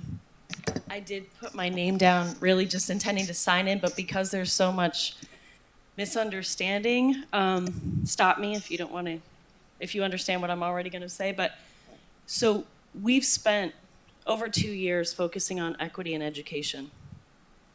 And as Zoe said, because there is no other turf field on any other school property, and there are the turf fields at Holiday Park and Mills Pond, we felt like it wasn't equitable. And after speaking to all the principals and the community members, it was painful to think about not providing something that the city has promised through the bond, but we felt like it wasn't equitable. So that's why we decided against it. So, but in a really earnest effort, we did go ahead and make a list of what we could have gotten rid of, like everyone said, to provide those things. We just didn't feel like it was fair or equitable in any way to take those small projects in support of this field, which you may or may not know has to be replaced about every 8 to 10 years at a cost of about 60% of the original investment. Expensive. So that was the other issue with that. That's really all I wanted to say. Do you have any other questions? Okay. Thank you, Yolanda Francis, followed by Jim Labrie. Good afternoon, Yolanda Francis, also EAB member, as well as a homeowner in the historic Dorsey River Bend community. So I just wanted to say as well, I wanted you to understand, I know it was confusing with all the things that went out, but we did spend, like he said, Dr. Zimmerman, 3 hours going over all the lists. We listened to the community. We let everybody speak that wanted to speak. So our initial vote and our initial thing that went out was, okay, well, what happens if we remove turf just remove turf, period, because it's unprecedented in Broward County Public Schools. There is no turf in any schools. All the high schoolers that really play games and, that's where the football teams are, or that mostly use the turf, soccer players, they don't have a turf field. They have a natural field. So why would we put turf? It's not regulation size, so it's not even a big enough space. That's why they got the initial reduction, but also Sunrise Middle School has things that were also added from what they originally asked for as well. So we were trying to say for for equity reasons, why wouldn't we put a park where there is a park desert? And our first vote was to initially just say, if we remove turf, what happens? Give them a natural field, even though that still is higher than what any other middle school has. Middle schools play on grass, but a natural field, our understanding, we clarified all of this, is maintained a very different way. The players only can play on one side one day and one side another day. You can't contract the grass, the lawn people. You have to get someone special to cut that grass so that for student safety. So it's already going to be a higher level field, if that makes sense. The principal stood up and said he's happy to have all of the improvements that he's going to have, but he did say he uses his field continuously till 5:45. When these improvements, which he's so happy to get upgraded, then he is going to add more sports and use it even more. It doesn't come with lights. So once it starts getting dark, just after 5:45, the field will not be in use. So our board recommended that if we take out the turf field, the question was put on the table, if the turf field was removed just from parks, everything else can still stay on the list. So it made sense to not take away somewhere where someone has to, a community stood up and said they have to get in their car, drive through the tunnel, and go a long way to a park. And then we have students that are at Sunrise. Once they leave there, those students walk the just under 2 miles by Thurgood Marshall to go to school. The majority of that school, I think the PTA president said it was about 75% of her low-income students. Those students don't live in the community. Those students walk and live by Thurgood Marshall. And it's very dangerous for them to walk that long distance. It's just under 2 miles. They just missed the bus, but they walk down 13th Avenue. Their parents are not going to let them walk back to use a park and then walk back another 2 miles. So it didn't make sense. Any questions for me? Thank you. Appreciate it. Thank you. Jim Labrie, followed by Robert Spagnola.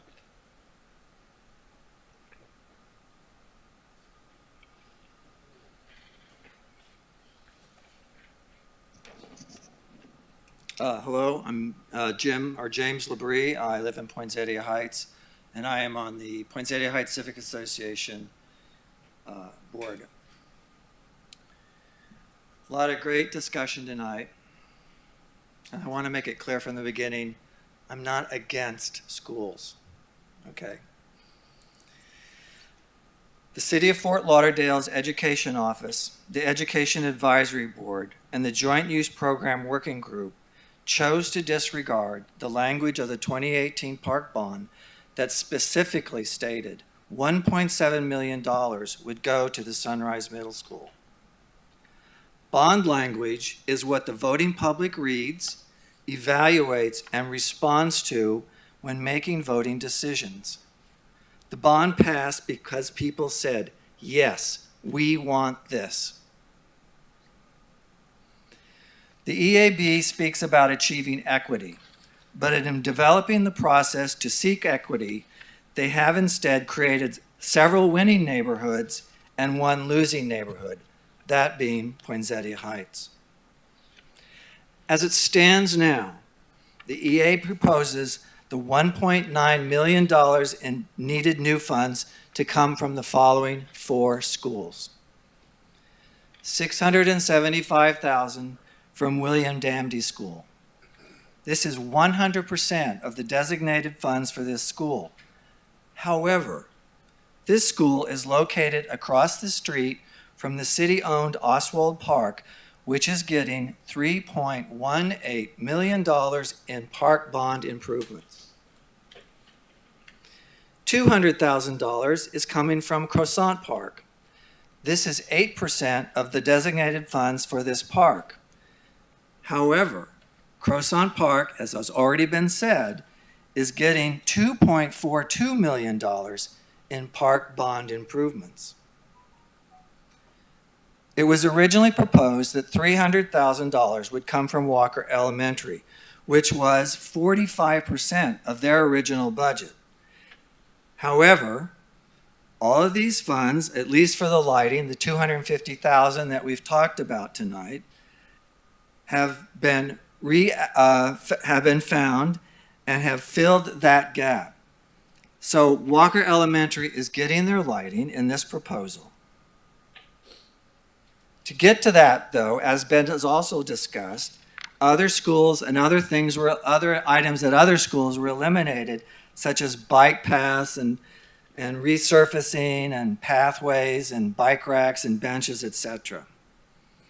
But let's be clear, Walker Elementary is located in the vicinity of Carter Park.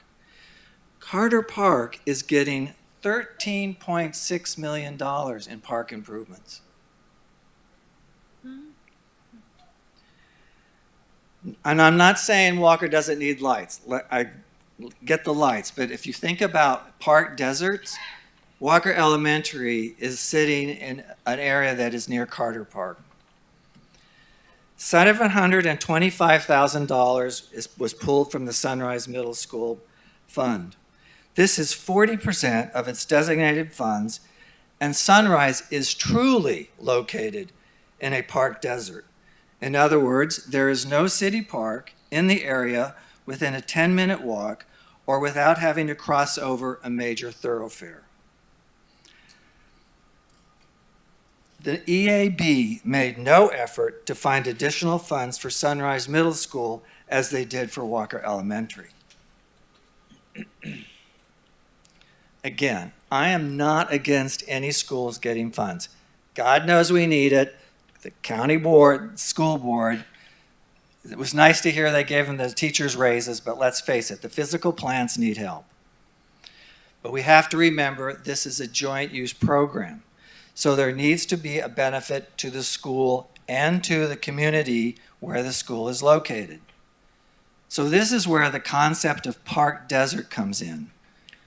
The EAB used the term park desert to determine funding. Jim, we're at time. Can you summarize quickly? I need about 3 more minutes. Do you have anybody that will volunteer 3 minutes? Robert?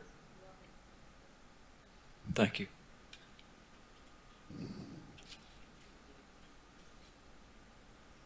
The EAB used the term park desert to determine funding, but it unequally applied this criterion when making decisions to add or decrease funding for the various schools.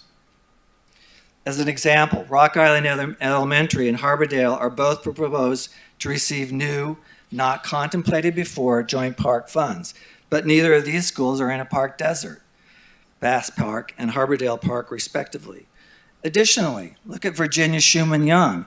It's getting $375,000 and is located in Victoria Park. Holiday Park is getting $21 million.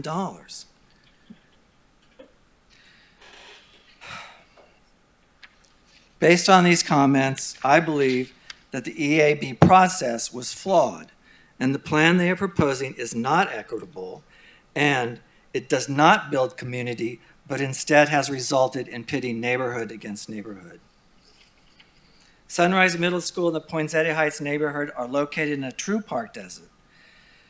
At this time, and as we discussed when the real estate people were here, there's no funds planned to purchase and develop a park in Poinsettia Heights.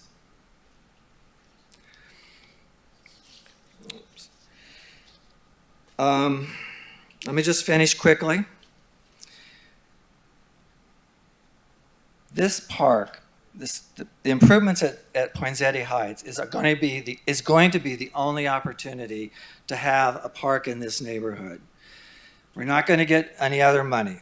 It's pretty clear. And again, I will repeat it. The park bond clearly stated $1.7 million for joint use program improvements at Sunrise. I am going to close by asking this, 3 things of the PRBAB board. First, I'm asking you to reject the EAB proposal as it stands today. Second, I'm going to challenge the board for you to find additional funds from those within the Greater Park Bond budget. We only need around $1 million. With these funds, I propose the following. Continue to take the $200 from Croissant Park and the $675 from William Dandy, but apply the $1 million to the Sunrise Middle School and to Walker Elementary. In doing so, all of the contortions and gyrations that the EAB went through to find the park benches and the bike racks and all of that, they don't have to do that anymore. All we need is another $1 million. Finally, I would ask that the PRBAB work with Sunrise Middle School, PTA, Sunrise Middle School Instrument Administration, and the Poinsettia Heights Civic Association to develop a reasonable plan and appropriate use of the designated $1.7 million Sunrise Middle School Joint Use Program funds. We can work together to create something that is truly in the spirit of joint use programs so that it benefits the students, the school, and the community. Thank you. Mr. Labrie, I have a question. Mr. Labrie, we've been told that that the track, the turf that needs to be installed, or that you're asking for, can't support a full-size track, but it can support a track nonetheless. Yes. By putting in the turf. And that number would be 1.4, not 1.7. That's correct. Is the neighborhood going to be happy if that's what they would get? I would say that if we were able to get 1.4, it would be greatly appreciated. I can't speak for everyone. I mean, the board would have to review that, but I think that's a very good starting point, yes. So to be clear, it's really the thing, not the amount of money. It's the things that we want, not how much they cost, because that I was disagree. kind It sounds like it's the money. Ideally, it's the money. There we go. But if we have to negotiate, we are open to that. Well, my point is, if you get the track, the turf, and all of the other amenities that has been proposed for that particular project, you would be happy. Me personally? I'm asking you to be reasonable because we're trying to do what's good here and what's equitable for everybody.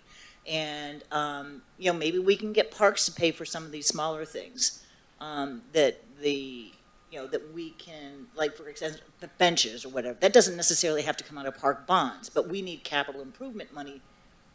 Capital improvements to be paid for the park bonds. So if you get the things that you were promised, not the money, you would be happy. I'm asking you, not the. You're asking me personally? I'm asking you. Personally, I would be happy. Okay, that's you can answer my question. Thank you. Thank you. He took 1 minute. I'm going to ask for Robert Spagnola. I think we're good, but thanks, Zoe. He has 1 minute. My name is Robert Spagnola. I am a member of this Poinsettia Heights Civic Association.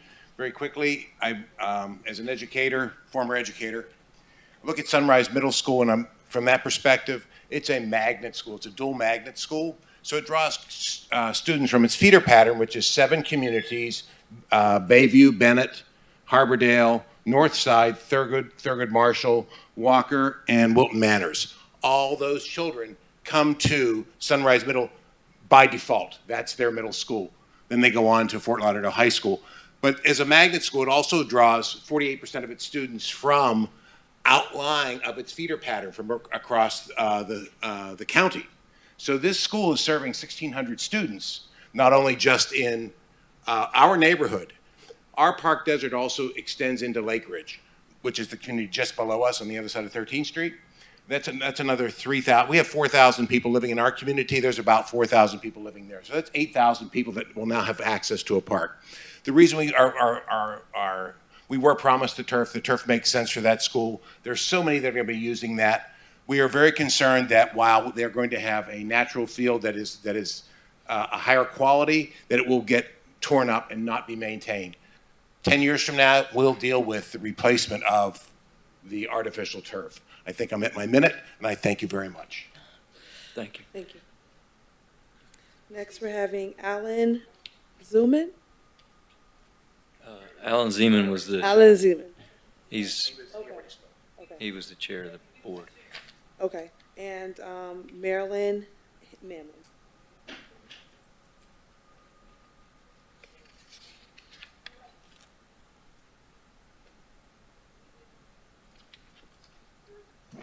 Good evening. My name is Marilyn Romano. Some of you may know me in various capacities, but tonight I'm a humble Civic Association president. I'm the Civic Association president. I am the president of the Harbordale Civic Association. I would point, I'm going to use this document that you have with the blue line across the top, which describes the original bond proposals, the joint working group proposals, and the proposals approved by the EAB. When, I would remind you, and I think that the chairman brought this up, that when the original bond proposals were put forward, it was prior to having a bond. It was prior to having a bond. And I participated in that master plan, as many of you did. And at that time, there was no money to fund these things, but, you know, it was kind of a wish list. And we were all thrilled and delighted when the citizens of Fort Lauderdale approved the parks bond, and then it became real. It became real that we were going to get these parks. And so I credit the joint group that worked on, for 2 years, trying to go over the list and seeing what really wasn't necessary, and they took some things out, and what was overlooked. And a few things were overlooked. We were overlooked. Harbordale Elementary School has a lovely little playground that is fenced off from the community, and we never get to use it. And in that part of my community, which is a very working class community, I mean, we're not Victoria Park, we're a very working class community. If a guy comes home from work and wants to shoot some hoops with his kids, he's got to get in the car and drive to a park that has a basketball court. But there's a basketball court in that little playground in Harbordale Elementary. So when we were approached to start working with the principal and the PTA and our civic association, would we want to become part of a joint use proposal? We said, oh my God, thank you, Jesus. You know, this is such a wonderful opportunity for us. It's such a modest proposal. All we're asking for is the keys to the gate. The gate is there. You know, we don't need fencing. We don't need turf, with all due respect. We don't need tennis courts. We need resurfacing of our little basketball court and some play equipment for the kids. So I would urge you tonight, when you look at this, this document, that you vote for column number 3. Total in motion approved by the EAB. And I will tell you, you know, many of you know me, and you know that I'm a meeting junkie. The EAB had a terrific super meeting last week. They went over these lists and these proposals with excruciating detail and a lot of pain. There was a lot of pain in that meeting because obviously we want to give everybody everything. But I believe that the proposal put forward by the Joint Use Committee and approved by the EAB at their meeting is the most equitable and reasonable distribution of the funds. If we had more funds, we'd do more things, obviously, but you got to come up to $10,948,000 in this proposal. We will go and we'll find other funds. Harbordale Civic Association will use our funds. We'll plant trees in front of the park. We'll add it to our cleanup schedule. We'll put in a butterfly garden. We will do other things, but we need to get into the program and we need the keys to the gate. And I hope you will let us have that. Thank you. Thank you. That's it. That's all? That's all, yes. You Okay. know, you don't need $1 million, because that's what I'm hearing we need to find is $1 million, okay? So I just want to be clear. Let me ask Phil in the back of the room one golden question. Phil, does the Parks Department have another $1 million sitting somewhere that we can just fix all the problems?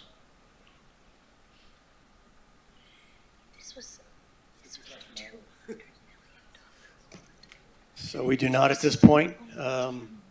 We're working with the $10 million, a little over $10 million for these projects.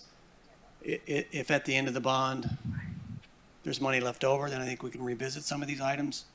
But at this point, we don't have any extra money, and again, depending on how things go with the bidding process and construction and everything else throughout the bond, we won't know that probably for another 3 or 4 years, hopefully 3 or 4 years. That we're finished and getting close, and then we'll know if we have any money left over. But at this point, we have no extra funds. I have a Thank question. you. So we have to earn our keep tonight. Caleb, I have a question. Go for ahead. Phil. Phil, the things such as a park bench or park benches, isn't that something that you can so somehow tie it into next year's budget or this year's budget and find money to pay for benches, pay for a trail. You know, we're looking at numbers like $10,000. My point is, I think capital improvements that's well spent bond dollars. But, you know, for all the money that, you know, with all the resources that you have for parks, I'm sure that you can find ways to weave these little ancillary things into your budget between this year and next year, and maybe this following year.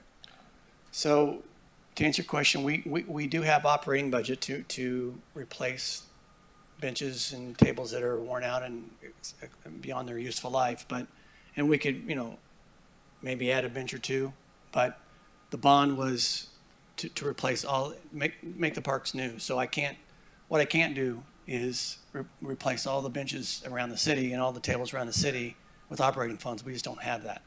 So, I mean, if it's one or two here, one or two there, we can do that in our operating budget.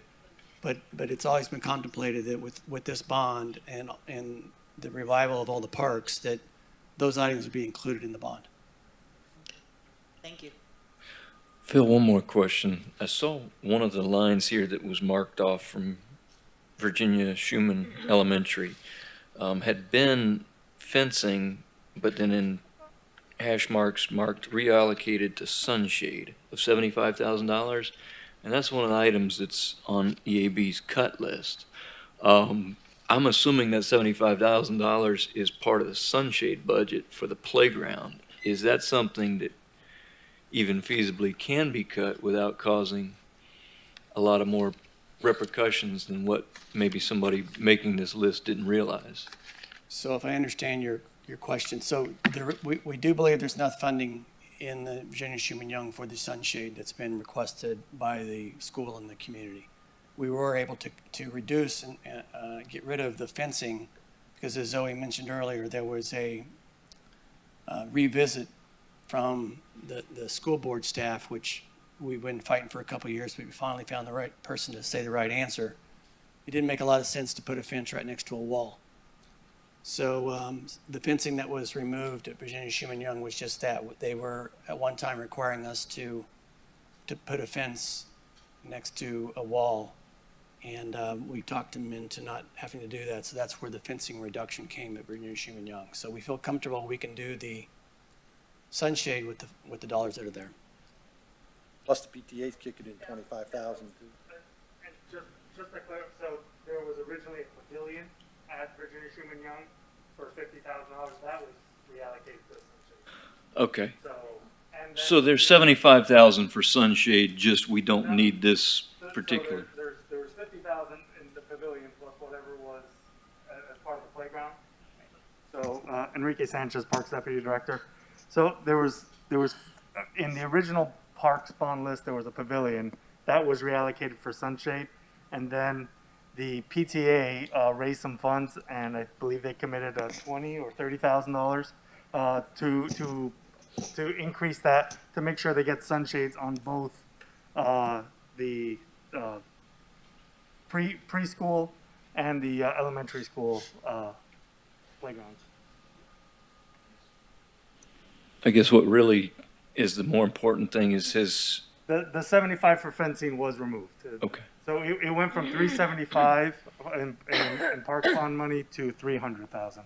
Has Parks staff had a chance to review these reductions that EAB put here to reallocate the $250 for lighting and move forward with that, and verify that with those changes you guys can still accomplish what you need to accomplish? Yeah, so we're good with the EAB recommendation. Okay. So Okay. All right. I guess the big thing now is opening up discussion here for the Parks Board, and then at some point I also have a statement from Carrie, who's not able to be here tonight. I don't know if you guys want me to read that first or. Actually, I have one more question to ask Phil. And Phil, you don't. Getting his exercise tonight.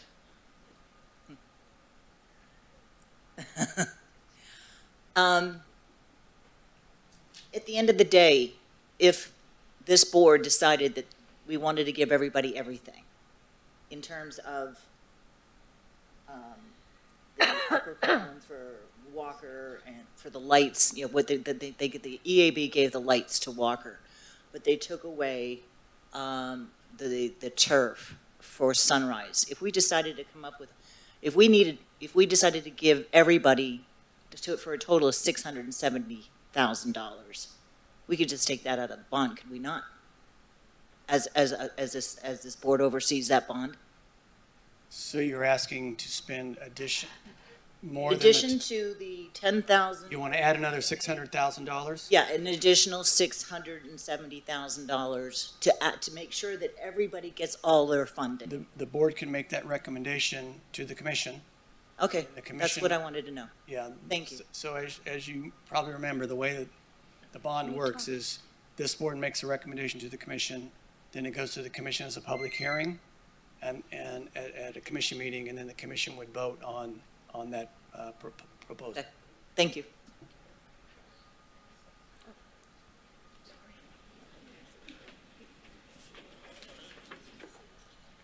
I'm going to read. I'm sorry, is that the right number? $600,000? So, I mean, I'm thinking 420 is what's missing, because they came back up with two. They also sacrificed a lot of stuff. I think what Deborah's recommending is that, 400 you know, plus the two. there's an opportunity here to possibly, you know, get all the stuff, including the benches and the little trails I and got you. the So the sunshades total and number everything needed else is- here for Point is to a give everybody very everything. small amount Right. extra, which normally I would disagree with, but I it got seems you. to be a very contentious issue. I would like to add, though, just to make it clear, if you're going to ask for another 600,000, 400,000, whatever you're going to do, I would recommend that you might want to also tell the commission where you would expect that money to come from. I don't know that they're going to say, we don't have the money. So if the board, you don't have to, but I would say if we have, you know, if it's a 1.9 and now you're wanting 2.4 or whatever the case may be, I think that money is going to have to come from somewhere. So I would hope the board would be able to maybe give some idea to the commission on where that money would go instead of just putting that on the commission to make that decision. Thank you, Phil. I'm going to read a prepared statement from Carrie Vellenue, one of our board members. Dear fellow Parks Recreation Advisory members, unfortunately I cannot be in attendance tonight because I was exposed to someone who tested positive for COVID and am now having symptoms. I am fine, but cannot come there and risk exposing any of you. Tonight you'll be considering a recommendation from the EAB that includes a recommended reduction of the joint use park bonds funds allocated to Virginia Schuman Young Elementary. As you know, there has been discussion about reducing the amount of park bond funds allocated to Sunrise Middle, and there has been an ongoing discussion with the Poinciana Heights community about that for months. But to the best of my knowledge, there was virtually no notice to the communities that would be affected by the proposed Virginia Schuman Young reductions. The presentation that the board was given at our last meeting on December 1st did not propose any reductions to Virginia Schuman funds. The rationale for the reduction is that the $75,000 worth of proposed fencing will not be needed because the school district is no longer requiring additional fencing to be built. But that rationale is still missing important context.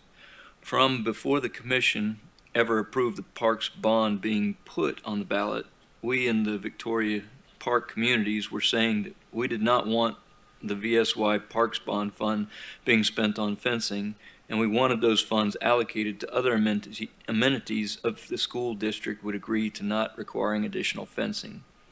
We were told at the time not to focus on the specific items, but rather the dollar amounts, and after the bond passed, the community would decide what it wanted to spend it on. After the bond passed, the VSY and Victoria Park communities got together and determined that we wanted the money originally allocated for a pavilion and for fencing instead of spent on 2 large sunshades to cover the elementary and preschool play areas.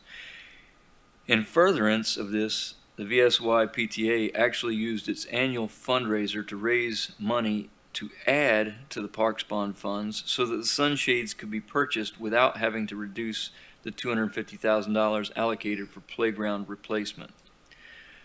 VSY and Victoria Park Civic Association sent a joint letter to the Parks and Rec and Joint Use Team in December of 2019 stating that is how we wanted the funds spent, and asked that the sunshades be built as soon as possible.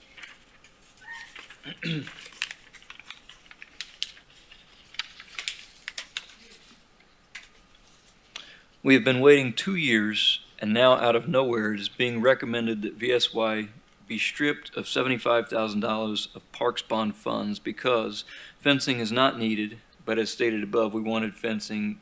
We never wanted fencing. We made it clear 2 years ago how we wanted that money spent, and because the VSY PTA raised $25,000 to add to the Parks Bond funds, but that money was to be in addition to Parks Bond funds, we would have had the annual fundraiser be directed towards any number of pressing unfunded needs had we known trying to raise money to add to the Parks Bond Fund would result in the Park Bonds Fund being reduced.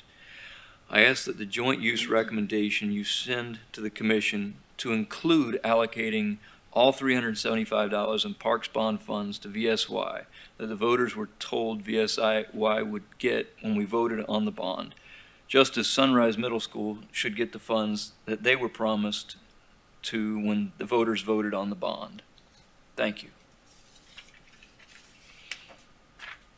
So let me just clarify a couple things. So the pavilion was requested to be removed by the neighborhood and the school, so we didn't do that without their knowledge and their request. And as far as the fencing goes, this is the first I've heard of the fencing.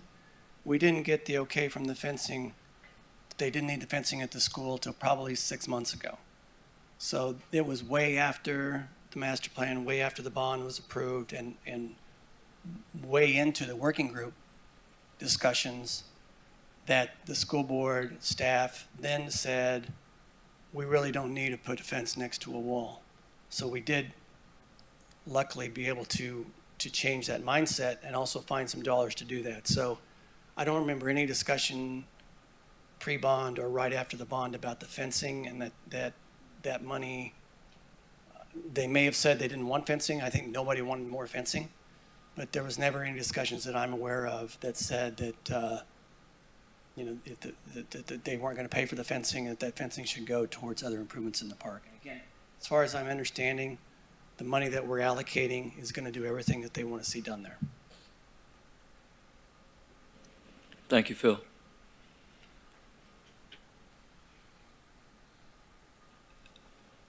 Carl, do we have any update on what was still remaining in any kind of contingent funds, unspoken for funds out of the bond?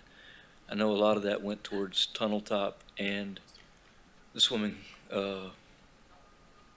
center. So I can address that too, Mr. Chair. There's no money, the unallocated funds are already allocated. So We've between allocated. the Tunnel Top Park and the Swimming Hall of Fame and the Aquatic Center that the board is aware of, those funds, Yeah. the unallocated is all allocated. If I wasn't on the mic, I'd... Bill, can I ask, if you could just stick around, or maybe Carly, actually, I don't know which one of you would know the answer. When we talk about the synthetic field for Sunrise, in my head, what I see is like a smaller Carter Park where the track is what the track is, and then inside isn't that a synthetic field inside? Isn't that exactly, only on a smaller scale, what we're looking at for Sunrise? Or what people envision, I should say. It is. It's. It is.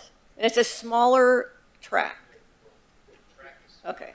The track's already The there. space is less, so yes. I know that. I realize the track is there. I go out to Carter Park, probably, if people know I swim out there. And I see people on that track all the livelong day.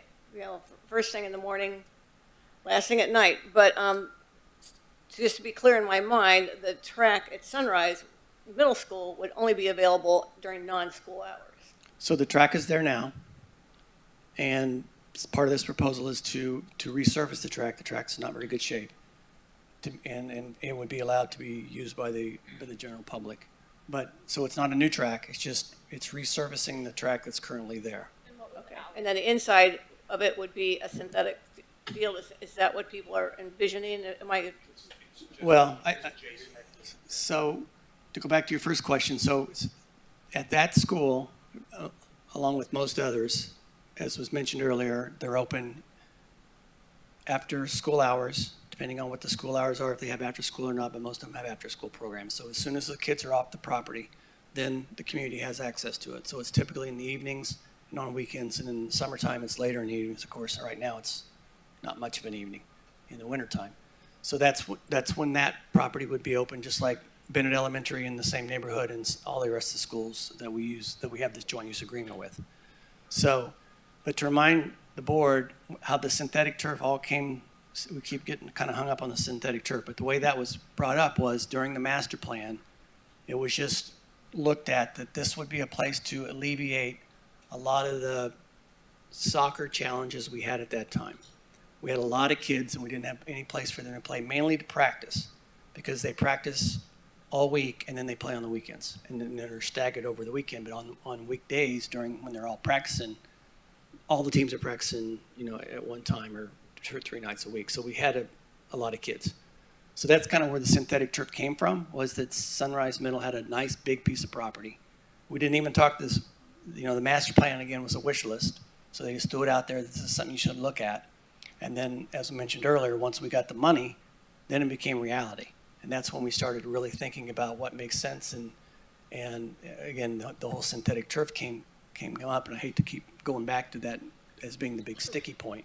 But that's where the funds came from, and that was the rationale back in '96 when the master plan was done. Okay. But that Thank you. whole neighborhood is, because those kids in that neighborhood, I'm not talking about the kids in school, I'm talking about the kids in the neighborhood who do play soccer, or baseball or what have you. I mean, I'm sure that there are some kids in there that probably swim, but it's just a master's program there. But my point is, there's nothing else in that neighborhood. It's just Sunrise Middle. They'd have access to Sunrise Middle, because you really can't expect kids to cross Federal Highway to go to Holiday Park. And you're going to have a lot of kids. They're going to be latchkey kids who basically go home from school and are being cared for by their older brother or sister. So they're going to walk to the park, and the park that's most likely they're going to walk to, or that they should be walking to, would be Sunrise Middle, where they can practice soccer, as opposed to. So when you say practice, I wouldn't think they'd be walking there to practice. A practice would be more of a team sport where kids, they would probably be going there to kick the ball around, would be my guess on what you're talking about. So it'd be the same as Bennett Elementary, where they'd go there to play on the playground.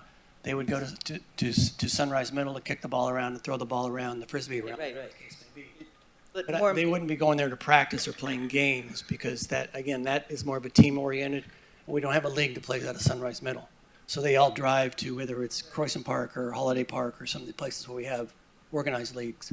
When I go to Carter, because I'm at Carter all the time, it could be 5:30 in the morning, it could be 7 o'clock at night. That park is teeming with neighbors from the neighborhood who are using that track, using the field, and they're clearly not part of the school. It's just the neighborhood, and it is used morning, noon, and night, like Mary said. Yeah, and again, this would be the same idea. The track would be open and the field would be open. Again, we're getting hung up on whether the field would be synthetic turf or would be regular grass. But the field will be open, the track will be open to the community. After school. After school and on the weekends, no matter what kind of grass is there. So it's really just, I think we're hung up, but it's really a matter of, is it real grass that you mow, or is it the fake grass you don't mow? Well, the other thing It's still a field. The other thing, There'll be a field and a track. It isn't like there's dirt Field in and it a track now. will be there, right? the other thing we have to think about, though, is these neighbors were promised a certain project to go into that area with park bonds. We're not talking about the number, we're talking about what they were promised that would go into that park. But I think we need to talk about the number, because they're getting stuff that was not promised to them.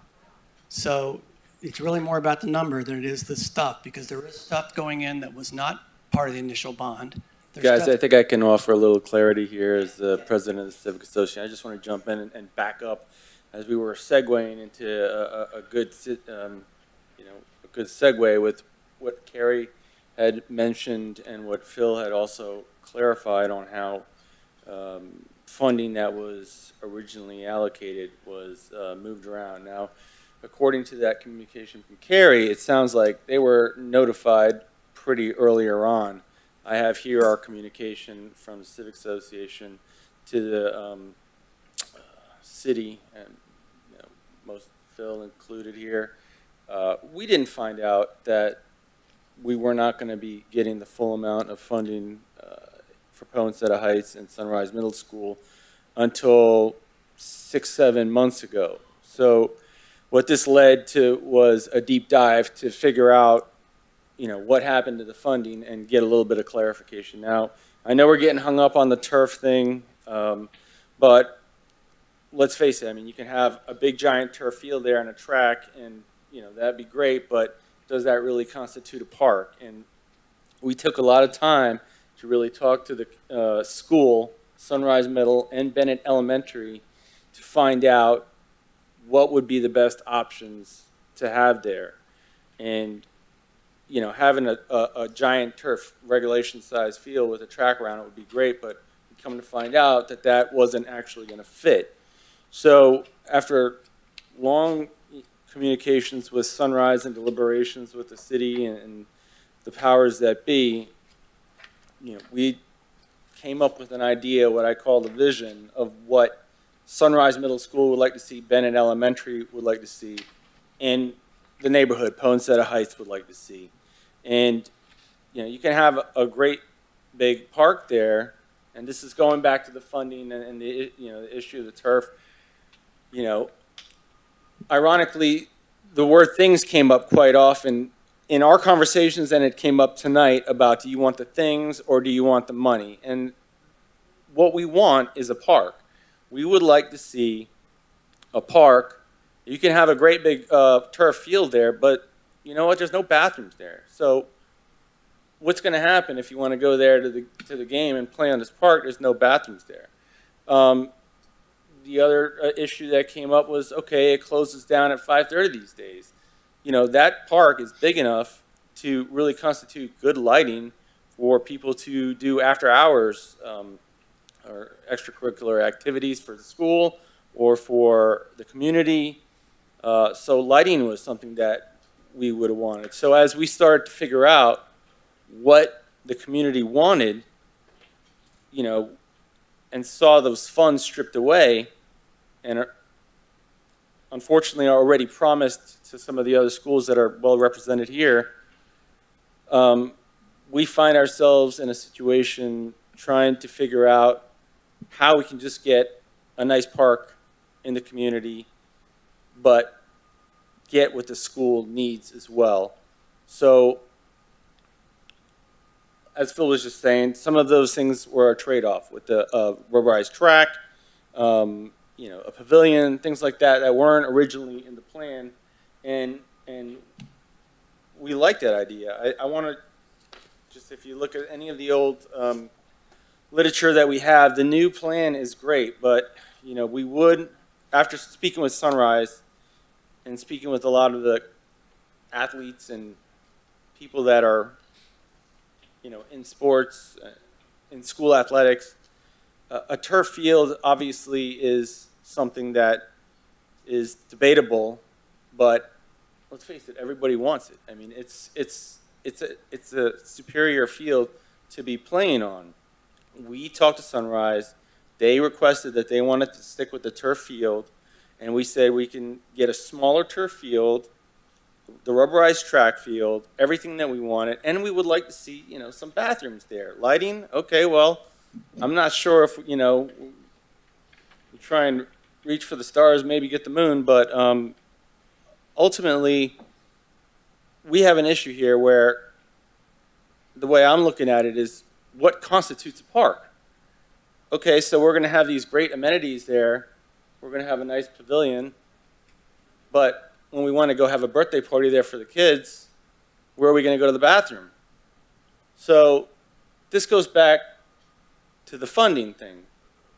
If we have the funding that we were originally promised, we already know that we can get a park.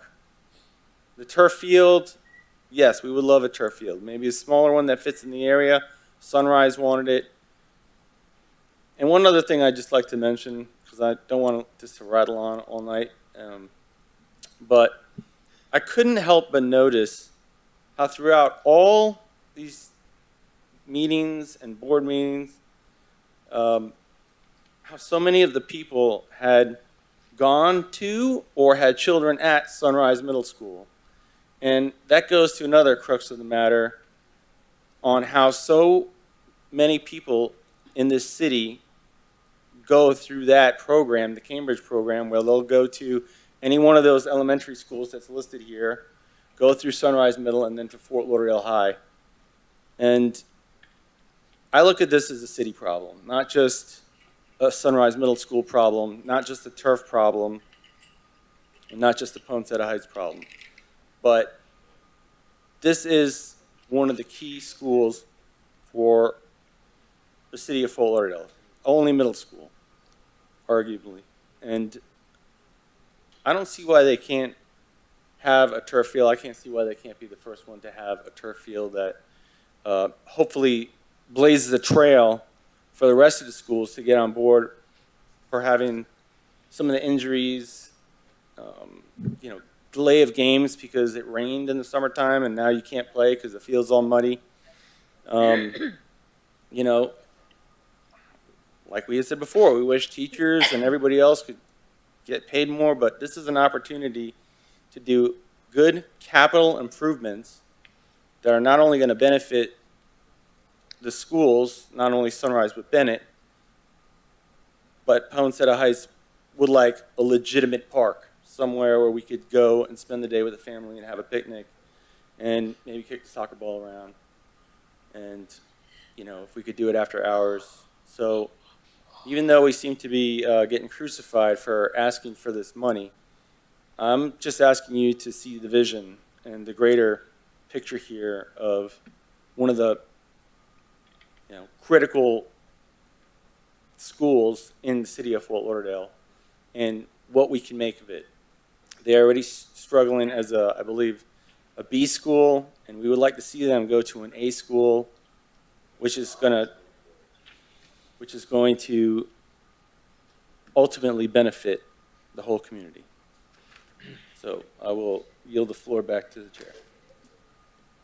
Thank you. And if anybody has any questions, I'm happy to answer.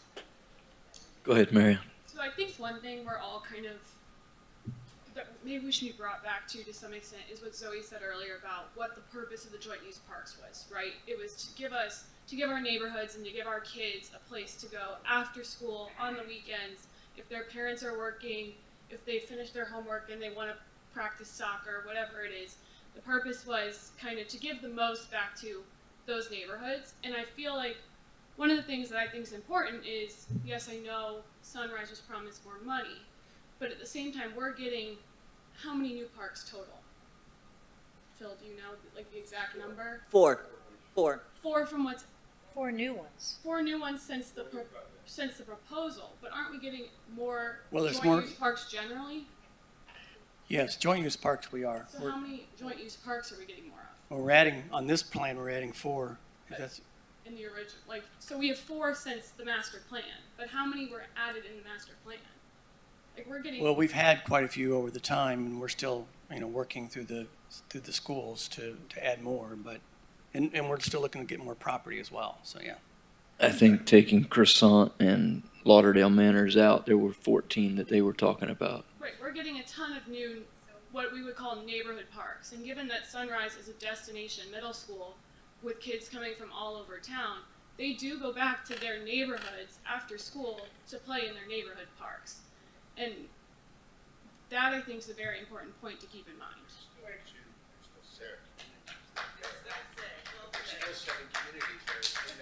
But I'm also looking at the bigger picture about the neighborhood. The neighborhood really doesn't have a park. So I think that's a very good point. I think we need to really prioritize that with Ken Krasnow and his group to find opportunities on corners or whatever it is for pocket parks, neighborhood parks in there. Putting a turf field doesn't solve the lack of a park problem.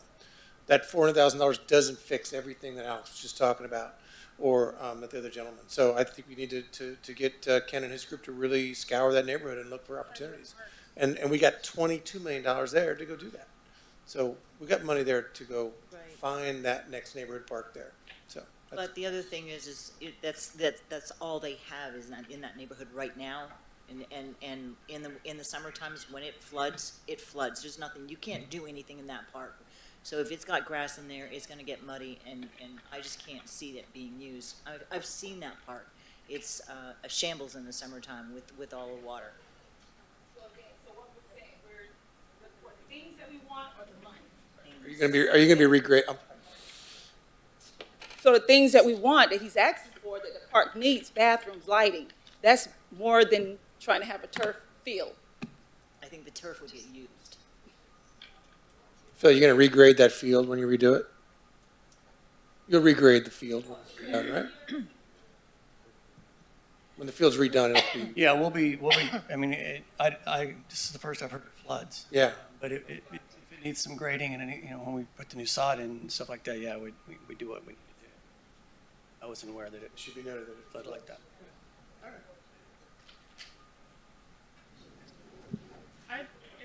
I'd like to make a motion if we're there. Please. I'd like to make a motion to approve the EAB recommended budget for the joint use parks. Well, no, we have to have discussion. I really didn't hear it. Could you speak into your microphone? I'd like I'm to very make- hard of hearing. Okay. I'd like to make a motion to approve the Education Advisory Board's budget for the joint use parks. And I, Tangerine Moore, second. Okay. Any discussion? I'd like to see us fund all of it. I really do. Don't we have to vote on her motion first before we can move on to something else? I thought we had a motion before the board, and we have to vote on that before we have any other discussions or any other additions to this. Understood, but I get the point of discussion that there's more potentially to a motion, so I'm willing to listen to discussion Okay, I just regarding. want to make sure. We will. The discussion may bring forward somebody removing the original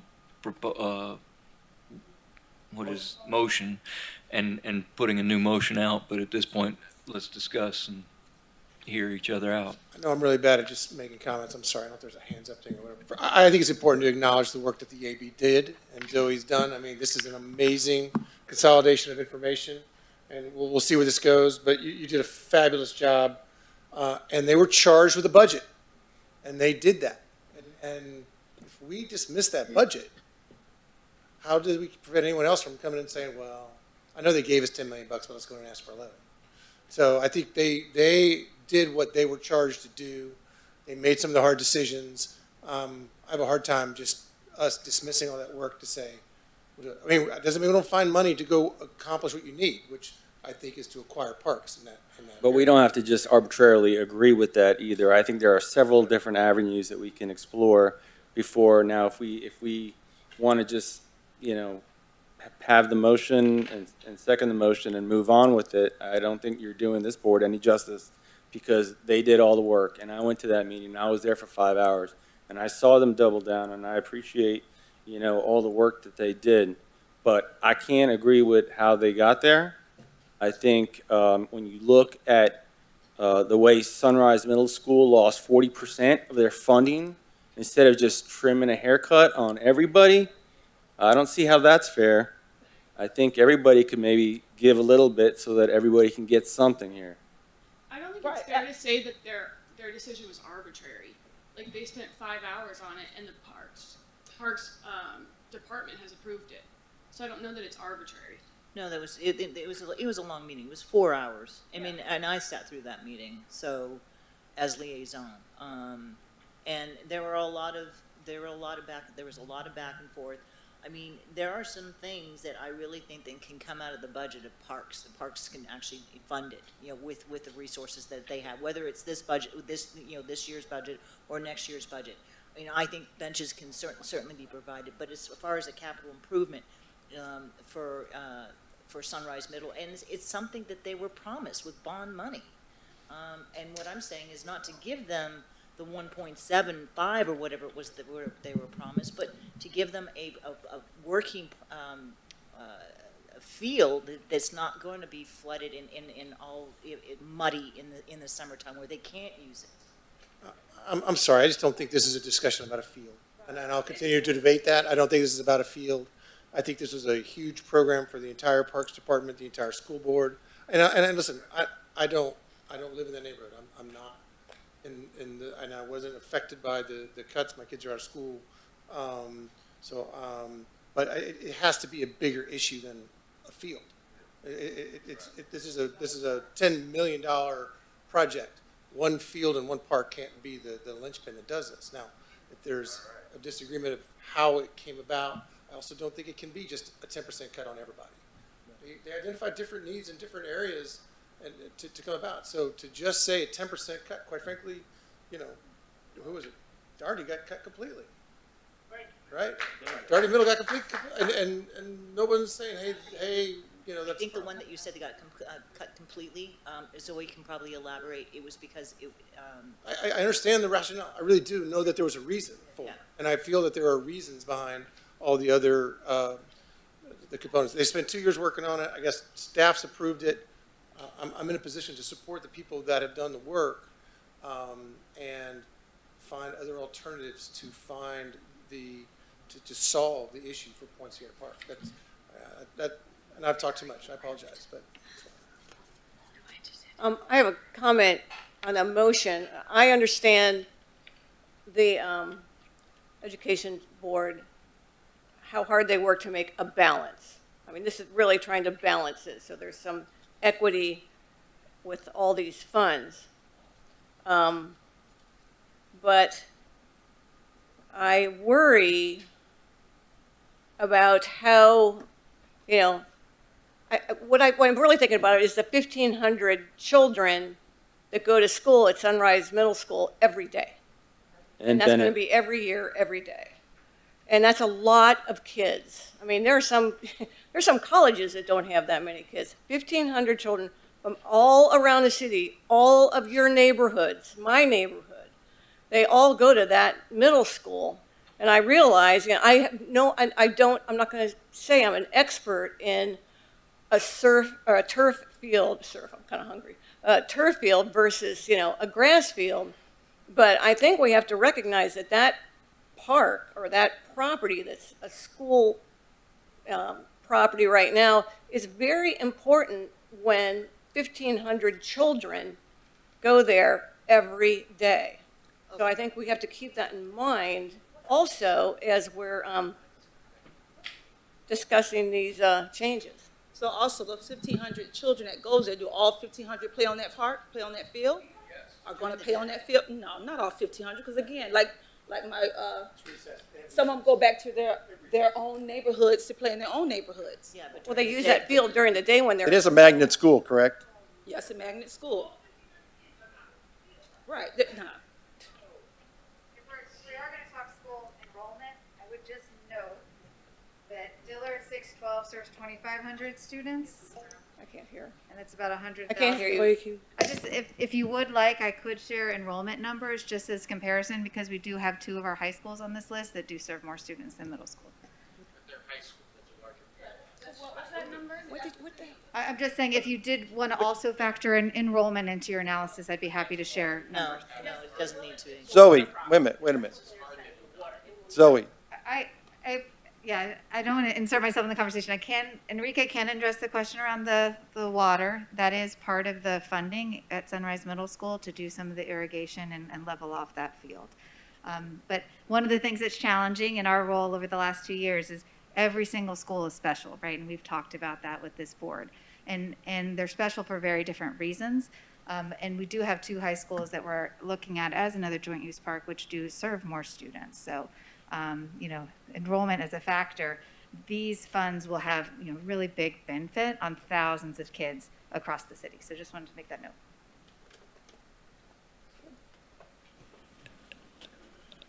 I'm kind of curious, Enrique, you might know this best.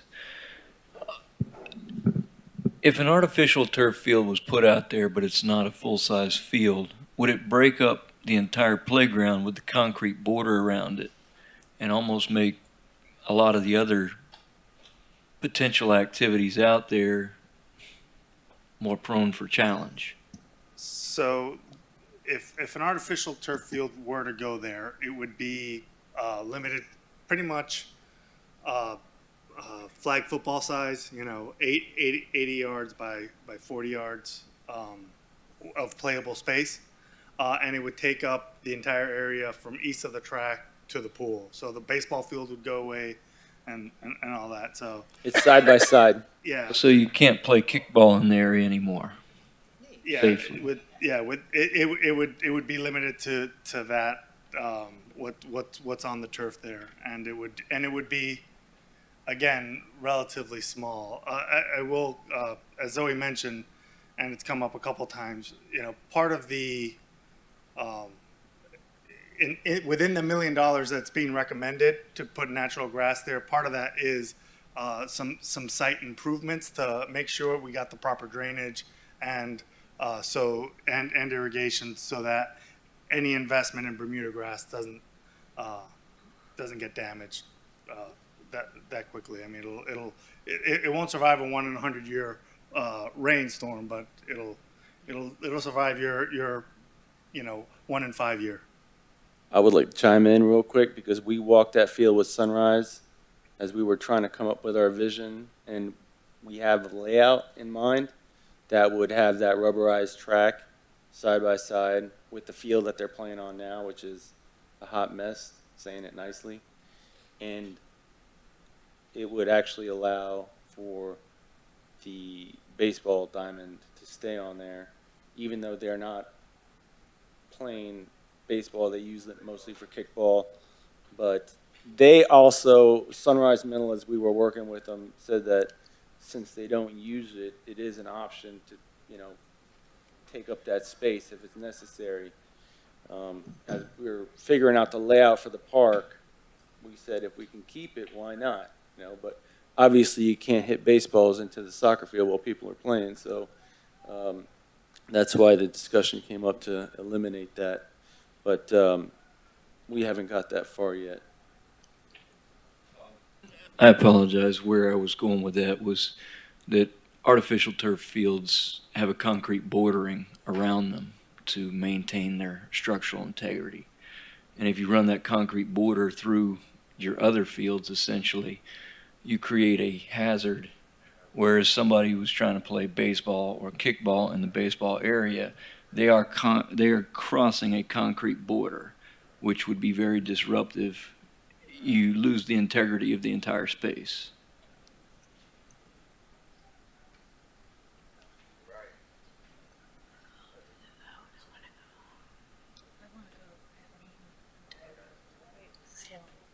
Where are we? Absolutely. Sorry, I just was chiming in a thought. Does this all have to be done? The Sunrise Middle thing all have to be done? In this particular phase of the parks and schools working together? I mean, why can't it be something for 2023, 2024, or whatever it might be? And I know it's a magnet school, so how many kids are bused out of that school every day back to their community? Well, we have Bus back. to focus. I'm asking, somebody's got a number, so all I'm asking is how many of those kids, being a magnet school, my older kids went there and they were, we dropped them off in the morning, we picked them up because they didn't take the bus. I just wonder how many kids could go to that school, go back to their own neighborhoods and go back to their own parks. Now there are other schools in other adjoining neighborhoods that aren't part of the city of Fort Lauderdale. Charlie, may I chime in? Sure. It's not the fact that they've got all these kids that are being bussed in. It's the neighborhood as well. The neighborhood kids that are going to use this, as well as the adults in the neighborhood. So it is a facility for adults and children alike in the neighborhood to be able to use. Well, I'm not saying that they don't get their. I know we're going back to the the turf thing, but why does it all have to be right now? because I think we need to we can't kick the can down any further down the street. But what? These capital I think we're gonna improvements get to need the to be point made. where all these other schools who may have lost something in this whole process, are wondering why in the heck that we got cut. You're giving back this money to Sunrise. Why aren't you giving all the money back to North Fork? Why aren't you giving all the money back to Walker? Why don't you? I mean, I don't think you can satisfy everybody for these schools. Maybe they're not as engaged and as involved as the folks in the Poinsettia Heights neighborhood might be, or the historic Dorsey Bend. What I'd like to propose is that we go to commission and tell commission that we'd like to give the schools everything to the tune of $670,000 and give everybody what they want. And that way everyone's happy and all the parks are going to be beautiful for all of the neighborhoods. We have to tell them where we're going to get the money. Excuse me. It's going to. Were there not a lot of parks that were on the original bond list? In Tarpon River, for instance, we had lots of things on there that were not discussed with the neighborhood. When I look at it, I'm going, we don't really need all this. So where did that money go to? Is that just gone to somebody else? I'm totally confused. Well, that's what's going to happen if we don't vote on this today for the capital improvements. Like the EAB did, they were smart enough to go in there and get rid of things like bike racks and benches that you could always install later on. Who knows if funding's going to come, but those are small improvements. But big capital improvements like this is an opportunity of a lifetime, and we don't want to, we don't want to squander it, because we can't make a decision. This is something that, we voted on a long time ago, and we thought these decisions were made, and now we're getting blindsided down the road here trying to make a decision. So, one way or the other, I think, a vote has to go down. Now, whether it's for the turf field and the full 1.7, or, if you guys can find a way to look at the list that Dr. Alan Zeman gave us and see if we can find some more. Do we want to go down that rabbit hole? I'm looking at this. Before we get too far, I just want to clarify. I don't want anybody thinking we're doing stuff behind closed doors or nobody knows what's going on in the neighborhood, and I don't know where this stuff came from. We were very open with the master plan. We had our virtual input that was all over everywhere. Everybody got their neighborhoods were aware of it. We got input. So the things that are on the list were things that were vetted through an open process. And the only reason that we're talking about the schools was because that was a different process that went, because we had to engage the school district and the school board staff and the principals. So that's why that took its own road. But everything else out here, as you talk about, I don't know why this is on the list, or I don't know where this came from. It's been on the list for a long time. It went through the virtual process. We reaching out to the neighborhoods. So I don't want anybody thinking that we're trying to do stuff that nobody knew about and that we're just trying to get it done and move along, because that's not the case. We've got a lot of input over the last 5 to 6 years to try to get to where we are today. Phil, is staff in support of the EAB recommendation? We are. We as staff, mainly Zoe and Enrique, have been working with them for, like you said, a long time. And the staff came up with a recommendation, went to the EAB, they had some more discussion, and we feel comfortable with what the EAB is moving forward with. And see, I think that with all projects, and we've experienced it ourselves, the city is able to drum up money in certain ways. There's always a pocket of money somewhere that they can come up with, a couple $100,000 here, a couple $100,000 there. Why can't we go to the city and recommend that they just find $670,000 somewhere along the line so that we can fund all the projects and make everybody a beautiful park? It happens all the time. We've seen it time and time and time again. We're not asking for $3 million. We're asking for I'm saying $670,000, and then everybody gets what they want. Chair? Caleb? I just want to mention that I know there's discussion, but just know that there still is a motion that we have to. Right. Right. I'm aware of that. I think it's discussion about emotion, and maybe frustration, but, What if we vote on the motion? okay. And if we do a communication to the commission that if they can find us the $650,000 or $670,000, we would love it to go to everything else. I think it's it's incumbent upon us to give them a recommendation from us, only because we start kicking the can down the road, then things get delayed. That means costs are going to increase. That means they're going to need more money for these projects, and it's just going to set us back even further. Right? I think we need to send something that's concrete to the commission and say, listen, we need $670,000. The city does it all the time, and you've seen it happen. We've all seen it happen. They've come to us for funds. They've got, like I said, they've got pockets of money here and there. They can come up with $100,000 here and $100,000 there to come up with this kind of money. I think we need to get this. We need to get this into their lap. Let them make a decision so that we can get these projects started.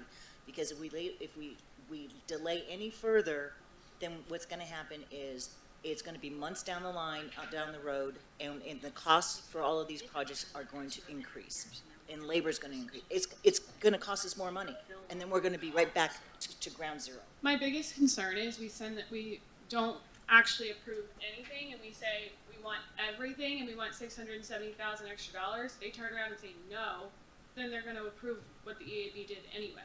Right? Well, that's it. That's their choice. So we give them two choices. They can look at the EAB, and then they can look at what our recommendation is. It's up to them. I mean, that's the decision is solely rests on their shoulders. I guess my ideal would be, look, we like what the EAB did. We like how much time they spent on this, how they allocated this, if that is truly the only budget we have. But if there's a possibility to get $670,000 more, then that would be even better. And so I don't know if the answer then is to vote on the motion on the floor and then add it as a recommendation to the commission like we do at the end of every meeting, or if it's to make the full motion. Look, we'd love an extra $670,000 to get everything done, but in the event we cannot get a whole nother $670,000, we do appreciate the EAB's recommendation. Does that make sense? I think we should let tell me- them we want this $670,000, and then let Dr. Zeman go back to them and let them fall back on EAB's recommendation. But I think our recommendation, which is the body that they will take that recommendation from. It's their choice if they want to go back to EAB's recommendation. But I think that we should give them as our recommendation that we give the schools everything and ask for $670,000. So you want to recommend the EAB so that it goes up to the commission No, for she doesn't approval, wanna recommend plus requesting another $600,000. Right. I think what we have to do is retract the original motion. I disagree. And- I'm not ready to retract the original motion. Right, you didn't understand me. You have to vote on that. I'm clearly not. Clearly not. I Okay. say that we give the recommendation that they find $670,000 from the park bond money to pay for all of these projects without taking anything from anybody. So it's instead. That's our job. That's what we've been doing for the We last have- 2.5 years. Yeah, I was going to say. We have to do that. If we need that 670, we have to reallocate the parks bond. That's the problem. Right, and Phil said there is not an extra 600. I mean, I feel like the commission charged us with this task, right? I know, but we're. And we're saying, we're going to say we didn't, we. But you know, they Say we just, to say just find it? You have to make some hard decisions here. This is might be yeah, one of them. yeah. I think we need to. You stated earlier, there's no money, right? Whatever allocated here for this parking bond, that's what we have, right? There's no extra money. So there's no extra money in the parks bond, that's correct. So it can't come As currently allocated, we As- could technically reallocate. That's correct. Yes, there's, money has been earmarked for different parks, but money's been moving around, it's already moved around, so things will continue to be fluid as it goes through, but there is no unappropriated money at this point that has not been assigned to a specific site. But it tends to be fluid, doesn't it? So we're taking from somebody else down Right, there. you're Yes. taking somebody else's money. Yes, I mean, Money hasn't been assigned to somewhere else, you're trying to take it from somewhere else to. No, things can change though. But right now, we understand things can change, but what about right now? We need to vote so that these things can, so the process can be moved, so like you say. Right, It's getting expensive, right? and I'm also, Delaying it, we're not gonna get, we're gonna start the project. We're and, gonna start and these things. don't you remember that these neighbors in this neighborhood voted for a certain bond? That they were promised certain things, so I'm also looking now for them. Hey, Caleb, we're going around in circles. We're hearing the same thing. I think you need to vote on Mary Ann's motion. I think you need to vote on Mary Ann's motion, and we'll proceed after that. There's a pending motion. Yes, there is Wait. the motion on the floor. It's been seconded. So we've been open for discussion. The discussion has definitely become circular. I move that we call for a vote. What's the motion? To approve it. Now, let me verify this though, just so I'm very clear of the motion. The EAB had two recommendations, and the accepted EAB was basically all these changes in this middle column plus So the Caleb, 200 I would not use the information that was shared with you tonight. I would use the spreadsheet that was shared as your backup. You'll see there's three columns. The far right column shows This one. what the EAB's Show 'em. recommendation. All right, so this one, The EOB only provided one recommendation. He was providing you with context of additional details of their discussion, which they did not. okay, so the EAB recommended revisions, which is in this third column, is what passed? That's correct. Okay, No, then, Caleb, it's this one here. No, look at the, wait. right, but they're saying that what is broken down in this, This is the That's city this. approved spreadsheet of Okay. what passed with the EAB. all right. I just want to verify the changes real quickly, but I think, And that's what my motion's yeah, on the floor. okay, all right. I see it. It's what EAB passed, and it's that top column on this spreadsheet as well. This is what EAB, and this is what they didn't approve. All right, so what we're voting on is this third column of the city spreadsheet here.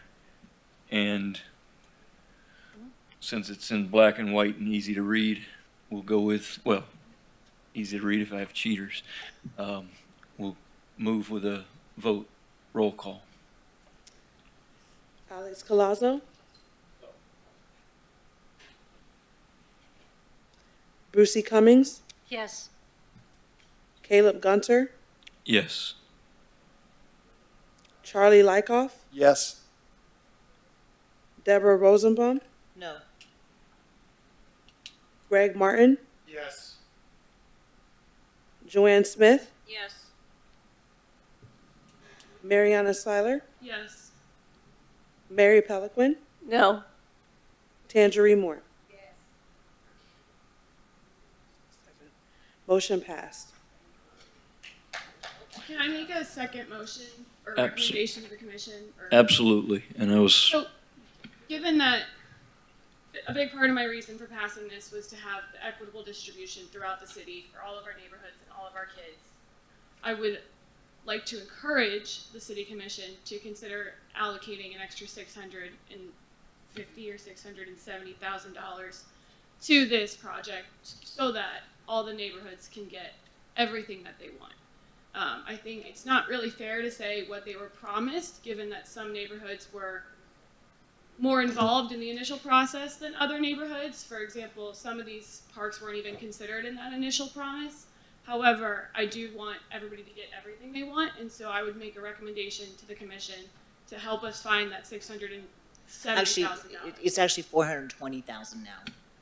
Because you're going with the EAB recommendation, all we need is $420,000. Okay. Well- So then I would like to make a recommendation to the commission to find us the $420,000 to be able to give everybody else what they want. That will be allocated to Sunrise Middle. That's really what the crux is. That's where it's going. I feel you have to say it. That will be you have to allocated to Sunrise Middle. What about the other places that were excluded? There you go. Everybody made a little sacrifice. That's what I you're feel getting yourself into here. I feel like your recommendation, that was the caveat that had Hold to on, be I'm said. reaching out. I'm sure the people at Harbordale want some other stuff than what they got. Mariana. What about the people at Stephen Foster? Fine, Harbordale's fine. Let it sit. Okay, I'm gonna take that. You're asking for a big can of worms here. Okay, Marianne, is that a motion? Because I'm going to second it. I think I have to take that off the table. That was Okay, because if you look at it, even at like Croissant Park, there's 550 that they've now had taken away. Like there's. Yeah. When you give everybody what they want, that this I would number's like going to enough get to money $15 million. Everybody what they want. I thought that's All why right. we have I the thought that number was $200 $1 million. million. If we give everybody what they want, we're gonna look at like a $300 million bond. I would like to recommend that we do add to the commission that if they're going to go with the EAB, that they also find another $420,000 and allocate it to Sunrise Middle. Can we get a second to that motion? I'll second that motion. All right. Any discussion? Can we make sure they're not contingent upon each other? Like I don't want them to. So what I can do, I can, if this is a communication to the commission, we can just add that as backup as we bring forward your recommendation on the vote for the earlier vote for the AB recommendation. We can bring that forward, and then also as an attachment, and in the commission agenda memo reference that the board also made a commission recommendation, and then the commission will at least be aware of that, and then they can take that up if they want to. I'd be okay But- with that. But there are other schools that are represented here tonight, that have other things that were dropped from the original things that they were promised. So I think you're slighting some of the other neighborhoods in this particular motion, the way you have it worded, and I don't think that's right. So then if we make a recommendation, we need to make a recommendation to include it all. Yes, not just specific to Sunrise Middle. And I think that's $1 million. It's not $1 million. 600. Don't we have a motion on the floor? No, it was withdrawn. Yeah, mine. No. But no, she motioned it, he seconded it, so. We do have a motion and we are in the midst of discussion. What was the motion? Repeat the motion? Well, I'm sorry, real quick. Based on this grid, that the EAB passed this. That was your motion, what you saying now? No, that you guys, I declined on that, but you guys, the board passed the EAB's recommendation. My motion is to include this bottom half as well, that an additional $420,000, that we come up with an additional $420,000, so Sunrise Middle can get what they were promised for the neighborhood with park bond money. So was that a motion, or Phil's made a statement that we're gonna send recommendation with the motion that we just passed? It's a motion for a In order for communication us to give a recommendation, we have to put a motion together and pass it, and then he would do whatever with it. It's a motion for a communication to the commission that we also include the $10,000 for benches at Walker Park, $5,000 for bike racks. No, that's not what the current motion is. The current motion's only the church. I'm reading the list of $420,000 projects that was listed here. That's what it is. I don't It's think we not can the support turf, one it's- school without the It's all others. good. Oh, okay. I don't think we can support one without the others. That's not fair. No. Can someone clarify the 420 is what? So I think what I'm hearing You is know, the one thing that we're losing sight of is park bond money was approved, everybody approved the park bond money. We all did. And we were promised certain things in our neighborhoods, the places that we live. And when we went to the polls and we cast our ballot, each individual was promised certain things. Now, Poinciana Heights was promised certain things. I'm not talking necessarily the dollar amount. I'm talking about the things that they told was going to be an improvement in their park, which now is going to be a park for them. And we're losing sight of that. Some of the things that they asked for was promised, they overweight, and that really is way out the way. But you still have to remember what they voted on. Yeah, I voted. Every park has So Sunrise needs another 420, is what you're telling me. What now? Sunrise needs another 420,000. Correct. So, For a turf field. right. That's what you're after. Not restrooms, not lights. You've put this on a turf field. I mean, once again, you've taken it, and was that in the bond that they would get a turf field? Yes. It was? That was the wish list, to have a turf field in the bond? Yes. So Correct. That doesn't fit, let me- so nobody measured it first, right? Nobody let- did. Hold on. Listen, I think we beat this to death. Wait a minute. Which is why we're taking a $300,000 haircut, even if we get the. Hold on, You get please. You get $1 million for school. So, let me remind you, All right, come on now, let's go. let me remind you why we're talking, again, going back to the synthetic turf. We were not planning on having a full regulation size No. synthetic turf field there. It was just, we're gonna put down some synthetic turf to try to alleviate the heavy use of soccer at the time. So there's never any idea that we were gonna put a regulation soccer field there. Any of that was never contemplated, and it's still not contemplated, so I don't want anybody to think about that. No, but don't forget. Secondly, I will say that, from what I'm understanding, the 400,000 is the delta between real grass and synthetic turf, if that's what I'm hearing you're thinking that needs to go. And again, I will remind you that I do believe it is about the money, not about the amenities, because there are amenities going in that were not on the initial list. So I don't want to get hung up on, let's give them everything that was on their list, because there's things that we're giving them and every other community that may or may not have been on the original list. So it's really more about the dollar figure, and then what we want to do with that dollar figure, what's the community want to do with that dollar figure, not what was on the original list, and let's make sure they get what was on the original list. But they were also promised 1.75, and now. That's correct. No, let me finish. They were You're correct. promised 1.75, and now they got a 40% haircut. That's correct. So we're talking Almost numbers, 50%. we're not talking stuff. Yeah, they got a major haircut. Right. Not just a haircut. I mean, they got cut back. 4 other schools benefited from it. You're correct. So, yeah, they did, but 4 other schools benefited from it.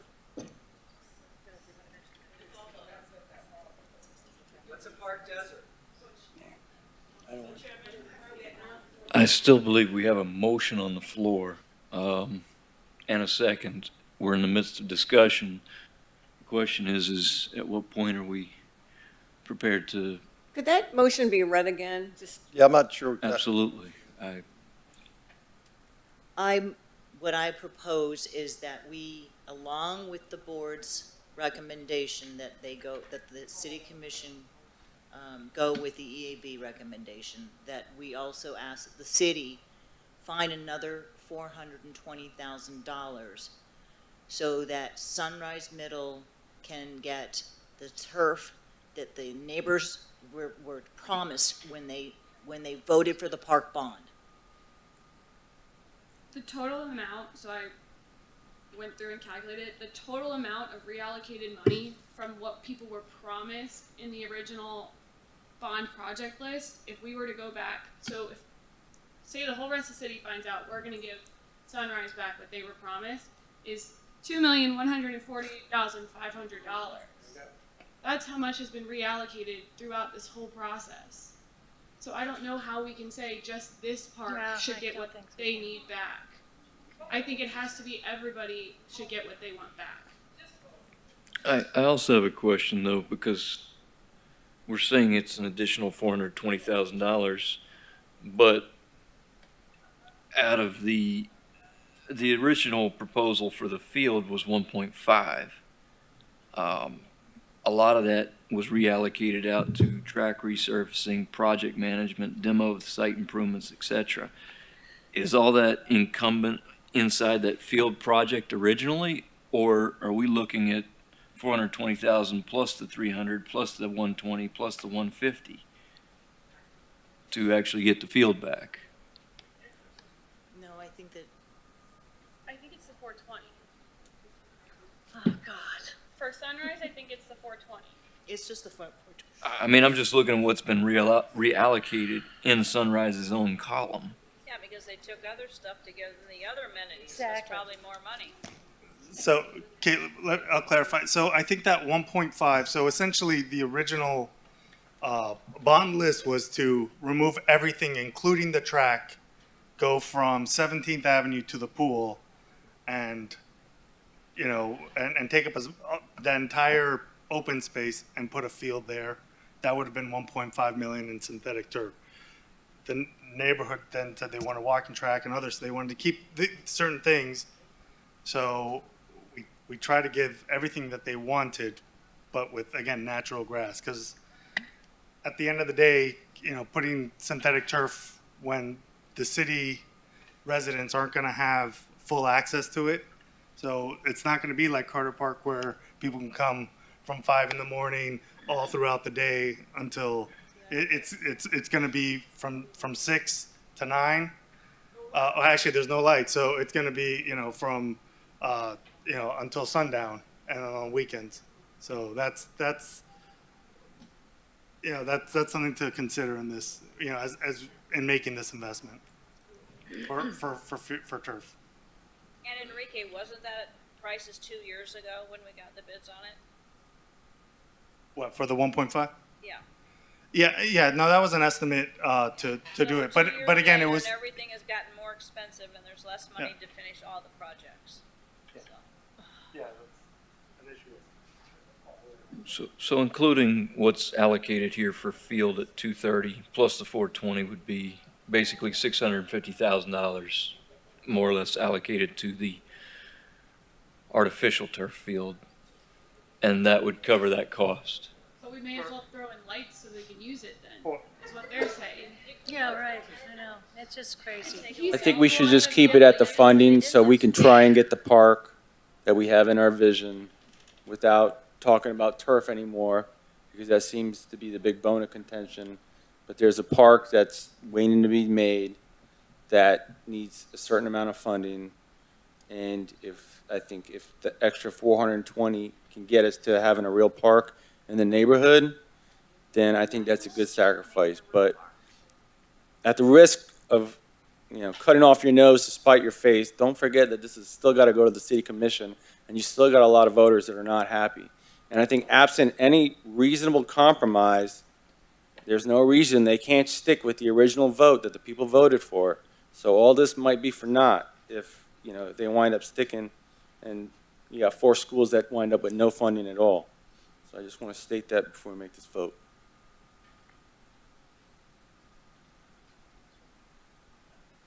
Caleb, can we call for the vote, please? Yes, let's move forward with the vote. Second that motion? It was seconded. Nobody. Would you like it to be read? Yeah, please, somebody read off the actual motion. Did it. Okay. 420,000 in funding, not necessarily for the turf field, for Sunrise Middle School so we can have a park in our neighborhood.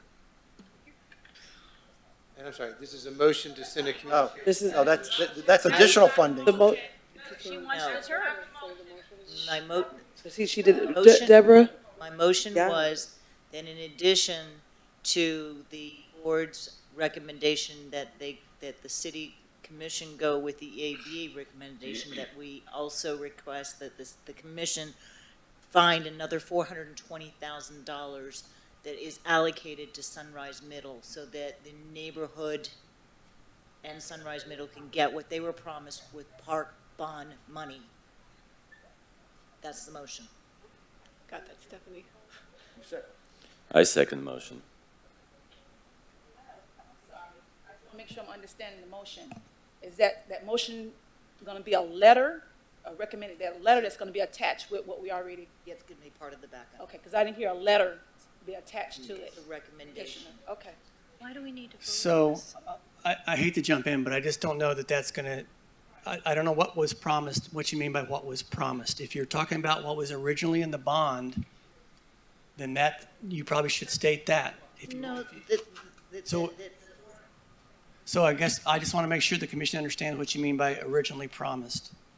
So if that's the original 1.7, Originally indicated. that No, was, no. I'm asking that the commission find another $420,000 so that they can get the turf that they were promised with park bond money. Go back to the turf. okay.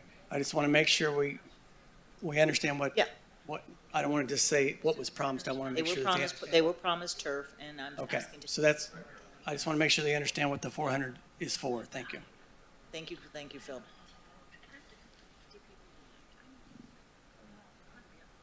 Could we read off a vote roll call? Alex Colazo, Yes. Brucey Cummings, Are you abstaining? I can't abstain, right? No. Caleb Gunter. Can you repeat that in the mic, please? Said yes. Yes. Charlie Lykoff, No. Deborah Rosenbaum, Yes. Greg Martin, No. Joanne Smith, No. Mariana Seiler, No. Mary Peliquin, Yes. Tangerine Moore. Motion passed. They couldn't pass. 1, 2, 3, 4. I'm sorry about that. Motion does not pass. I'm sorry. It's a lot of pressure. I apologize. Motion did not pass. Discussion happens.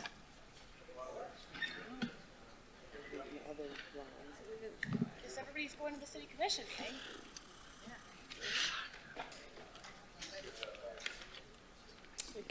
Caleb? We've got board comments. Do we have any more comments as a board? Caleb, I just want to say, I was a little late tonight because Broward County is doing in Esplanade Park the Ignite the Light night for 5 nights from 6 to 10, 11 on the weekends. I have some cards here, so please come by and see it. It's free. Okay, thank you. Thank you. Any other comments for the board? You know, this has been the most engaged meeting we've had. And I think I've been on the board almost 4 years now, and this has been the most engaged meeting we've had and the most participation from the public that we've had in my time here. And I think it's a great thing that the public comes out to speak their piece, and I think it's a great thing. So thank you all for coming. Thank you. I think we need to acknowledge the need for some additional parkland in Poinciana Park. And I Oh, think definitely. we make that a Absolutely. priority and a goal that we need to stay on. I'm all about that. So. Well, we'd like to make a communication to the commission in that regard. No, I think we have the funds and we have the authority and the acquisition land park bonds to go make that happen. I don't think we have to go to the Just need to, I think we need to take that We'll send responsibility. Carl an email then. Send Carl an cwilliams@fortlauderdale.gov. Every house for sale in Poinciana Park. start driving around Poinsettia Parks. They're looking for open land. And then when you send it to me, I'll forward it to Phil. Any communications to the commission? With no further discussion, I move that we adjourn. I second that. Okay. Thank you. Favor? Aye. All right, thanks.